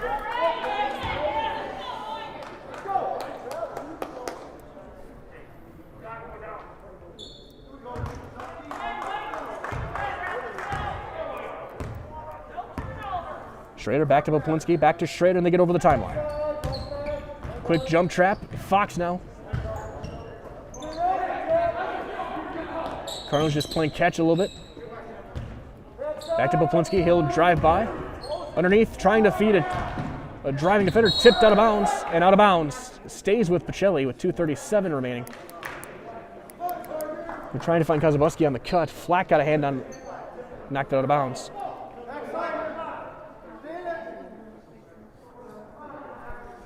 Foul trouble right now for both teams. 4 for Poplinski, 4 for Flack. Poplinski is going to draw a foul on Schmidt. That's going to be Schmidt's first, and that's going to put Poplinski on the line, shooting a 1-and-1. Poplinski right now sitting on 21 points.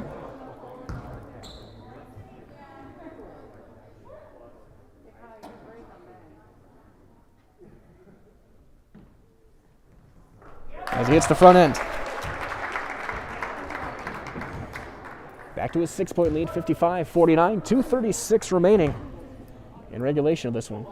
Both teams in the bonus, Wittenberg-Birnamwood in the double bonus. As that one's no good. Flack almost had the rebound, it was poked away, it'll stay with Pacelli. It was to go to Wittenberg-Birnamwood. Schrader was on the line.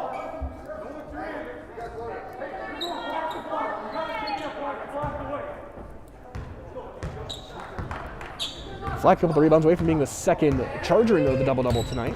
Miller trying to drive, kick back out. Wieselowski to Fraser left side. Jack Fraser, kick back out. Schmidt to Wieselowski. Poplinski right there with him. On the switch, but good job by Kazabuski getting back out on top.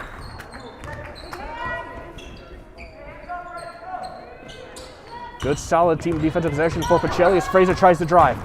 Goes up, fading away on the baseline. Too strong. Rebound to Schrader. Over to Poplinski, and he'll slow things down. Lawless, and they're going to foul him with Fraser.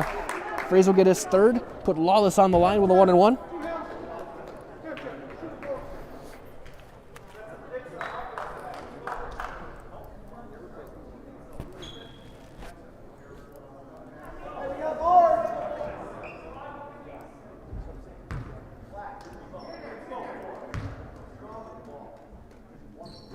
Hits the front end.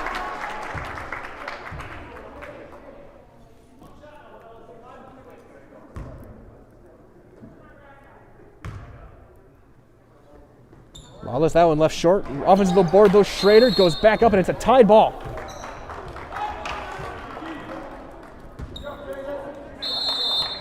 And a timeout called, a full timeout. So we'll take a very quick break. We're back after this on Zaleski Sports.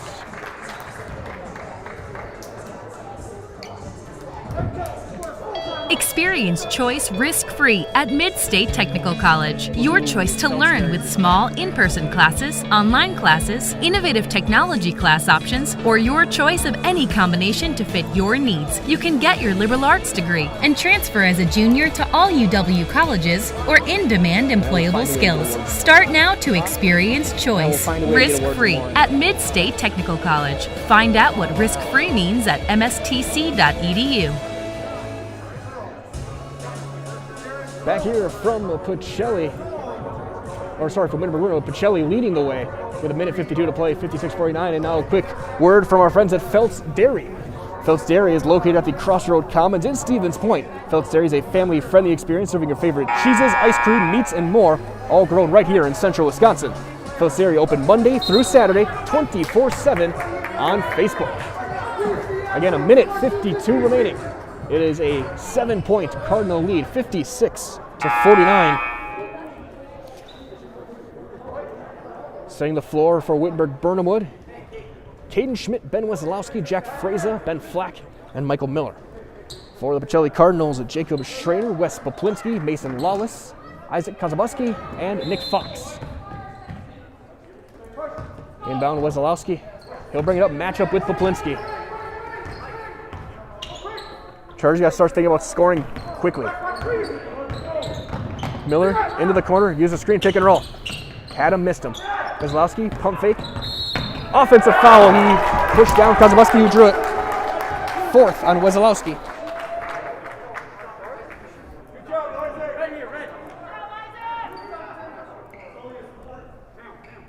Fourth. As here comes Ben Hammerly. In for Schrader. With 95 seconds. And a technical foul called on Wesolowski. So Poplinski will shoot, and as Poplinski shoots, so that will also end the night for Ben Wesolowski. He'll end with 24 points, 12 rebounds. As Poplinski will shoot 2 for the technical. And he leaves the first one short. And as I know my partner here, Cal Jacoby, knows, it gets awfully quiet when you're shooting technicals in a road gym. 1 for 2 for Poplinski. So Pacelli ball with 95 seconds left.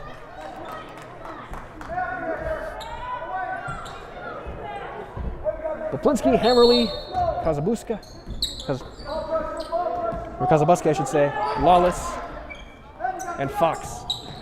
Lawless, that's the guy you probably want to foul. Poplinski, let's give out to Kazabuski. Into a trap, timeout called. So timeout called, we will keep it here and hear from our friends at Awards and More. Awards and More, your one-stop location for awards, plaques, trophies, embroidery, screen printing, and promotional products.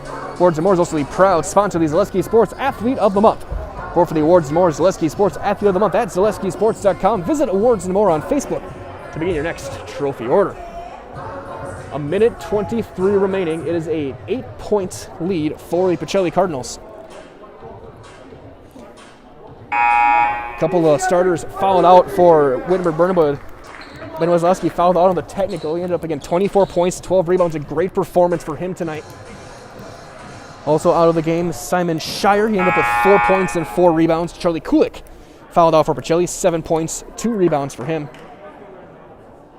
Again, I'll have my full unofficial stats during our Nasonville Dairy postgame show. Inbound to Poplinski on the wing. We're back underway. 80 seconds left. Hammerly. Back to Poplinski to Lawless. Skip out. Quick rapid-fire passes and a foul called on Miller. His second, his team's 10th.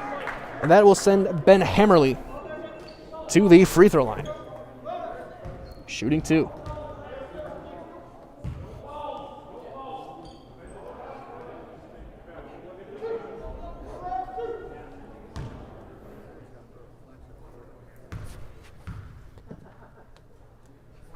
as Hammerly hits the first.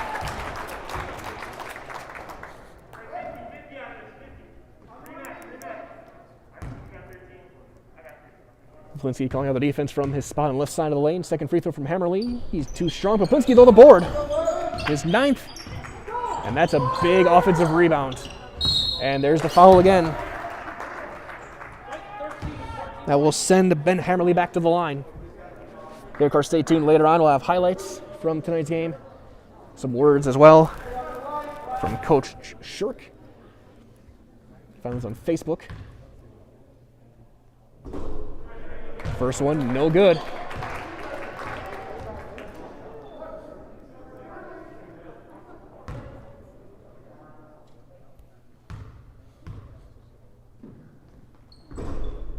One of two, again for Hammerly. As he will sub out for Schrader with 1:07 remaining, 10-point lead, largest of the night for either team. Key stretch of the game, though, the 4 minutes where Poplinski was out and Pacelli gained on their lead. Miller driving, scores. Poplinski back out to Fox. And he will get fouled by Schmidt. That'll send Nick Fox to the line. Fox, 11 points tonight for the freshman. Strong varsity debut. And he hits the second. You can tell he is going to be a sharpshooter for this team for 4 years.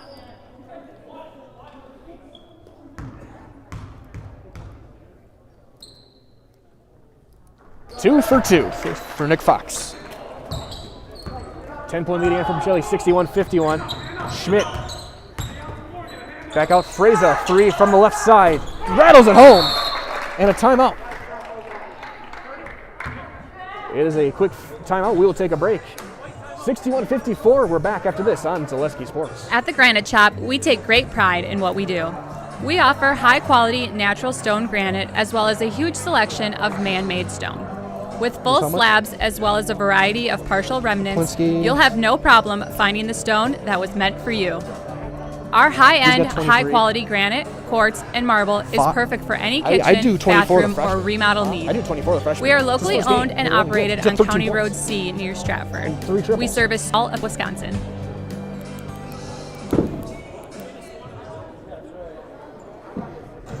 .42 seconds remaining. Is a 7-point Pacelli lead. We'll see what Wittenberg-Birnamwood does about the timeout. They only have 1 remaining, 2 for the Cardinals. As we continue our coverage of Zaleski Sports again, stay tuned for our Masonville Dairy post-game show. We'll take a look at the stats of this one. And we'll see how the press breaks out. And Lawless, who has played just about every minute tonight. Impressive performance from the big forward. Poplinski will inbound. He's joined by Lawless, Fox, Kazabuski, and Hammerly. Send a man deep, and they get it to Hammerly. Back to Poplinski. Back to Hammerly. Ball tipped. Lawless gets it. He's fouled. Schmidt diving for it. Clipped the leg. Sends Lawless to the line to reel 1 for 2 his first time.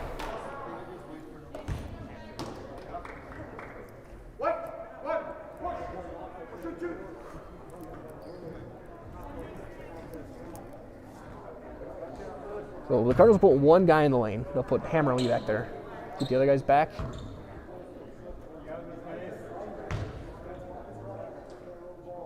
And he hits the first. 6 points tonight for Mason Lawless.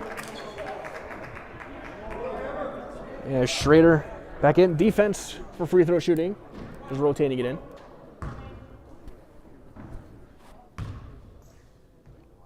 Lawless is 2 for 2. It's 3 for 4 from the line tonight. And going to be a turnover. It's going to be a carry on Miller.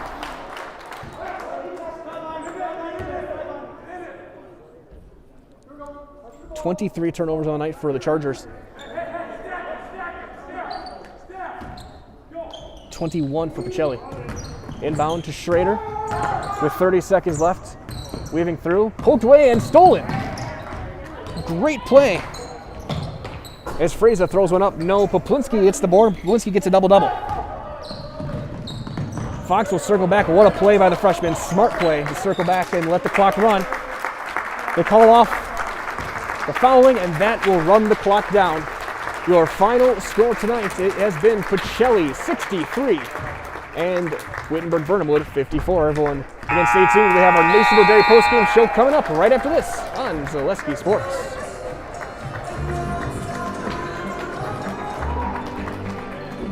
Well, the Grow Wisconsin Dairy Processing Grant is for really any dairy or up to $50,000 you can get for like improvements, help with like food safety aspects. It's actually you have to pay part of the service that you're getting, so you have to pay 20% of it. So we were actually granted $6,150. And so we have, that's the 80%. Yeah. So our project is at a little over $7,000. So that's showing them that we're doing something with their milk. Poplinski, We're not just taking it, turning it into cheese, setting in the store, sending it to the customer. Like over the years too. But I think just he had a really good. He played really well. That play at the end was even really good. Great for everyone. It's not just great for us. It's telling the customer that we make a good product. Yep. It's telling the farmer, our patrons, that we're doing good with them. And so that should really Nick, You're yeah. gonna get the same product coming out of here. It's cool to see that all the Hymans they really like to see their name on the community, but especially for anything with children's groups.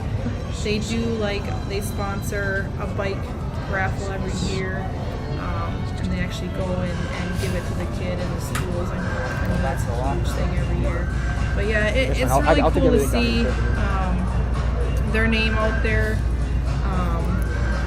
Seeing them a sponsor, we all got kids, we all were kids, so most likely something came out of here that we've done. We originally started out with making cheddar, and now we make cheddar, Colby, Monterey, Farmers Cheese, Pizza Cheese, Quesa Blanca, Quesa Refugio, Seco, Parma, Romano, Asiago, Fontina, Feta Caseri, Cafetieri, Cafla Graviera, as well as making some Gouda Edam and a little bit of Munster.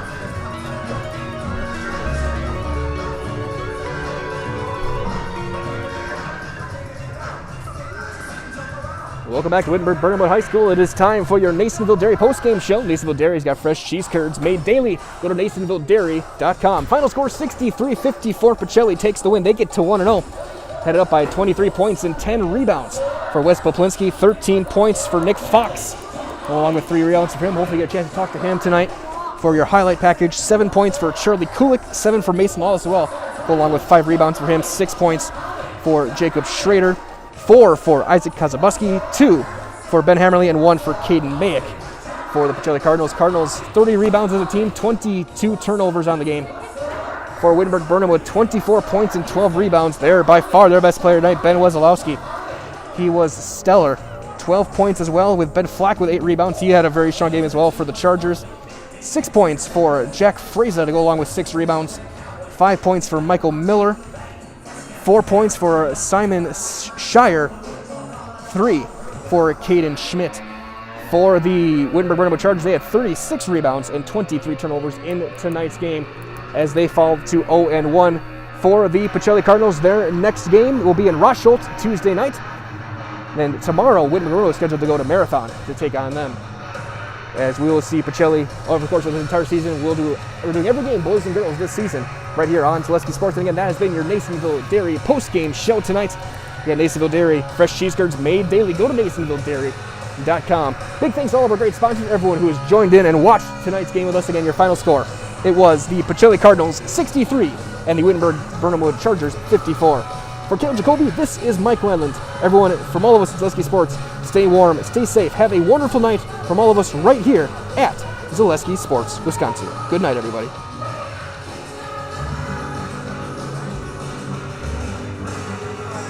Well, the Grow Wisconsin Dairy Processing Grant is for really any dairy Play up to Masonville again. $50,000 you can Play get. Masonville again.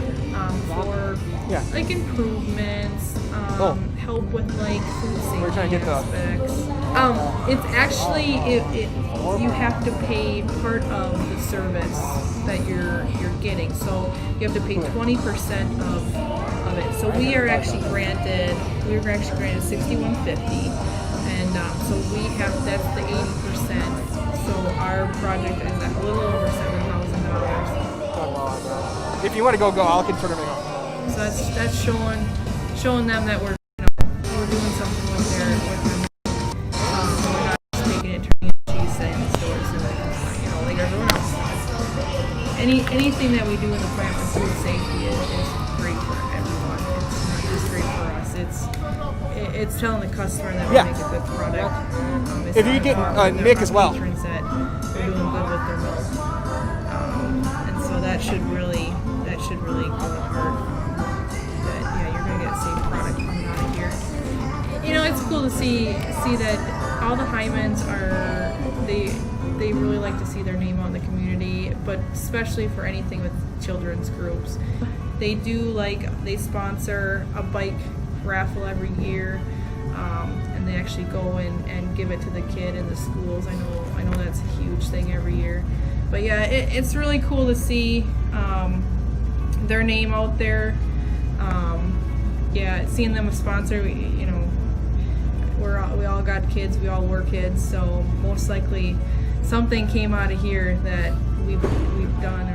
We originally started out with making cheddar, and now we make cheddar, Colby, Monterey, Farmers cheese, pizza cheese, Quesa Blanca, Quesa de Friar, Seco, Parma, Romano, Asiago, Fontina, Feta Casseri, Cafflettieri, Caffla Graviera, as well as making some Gouda, Edam, and a little bit of Munster on occasion.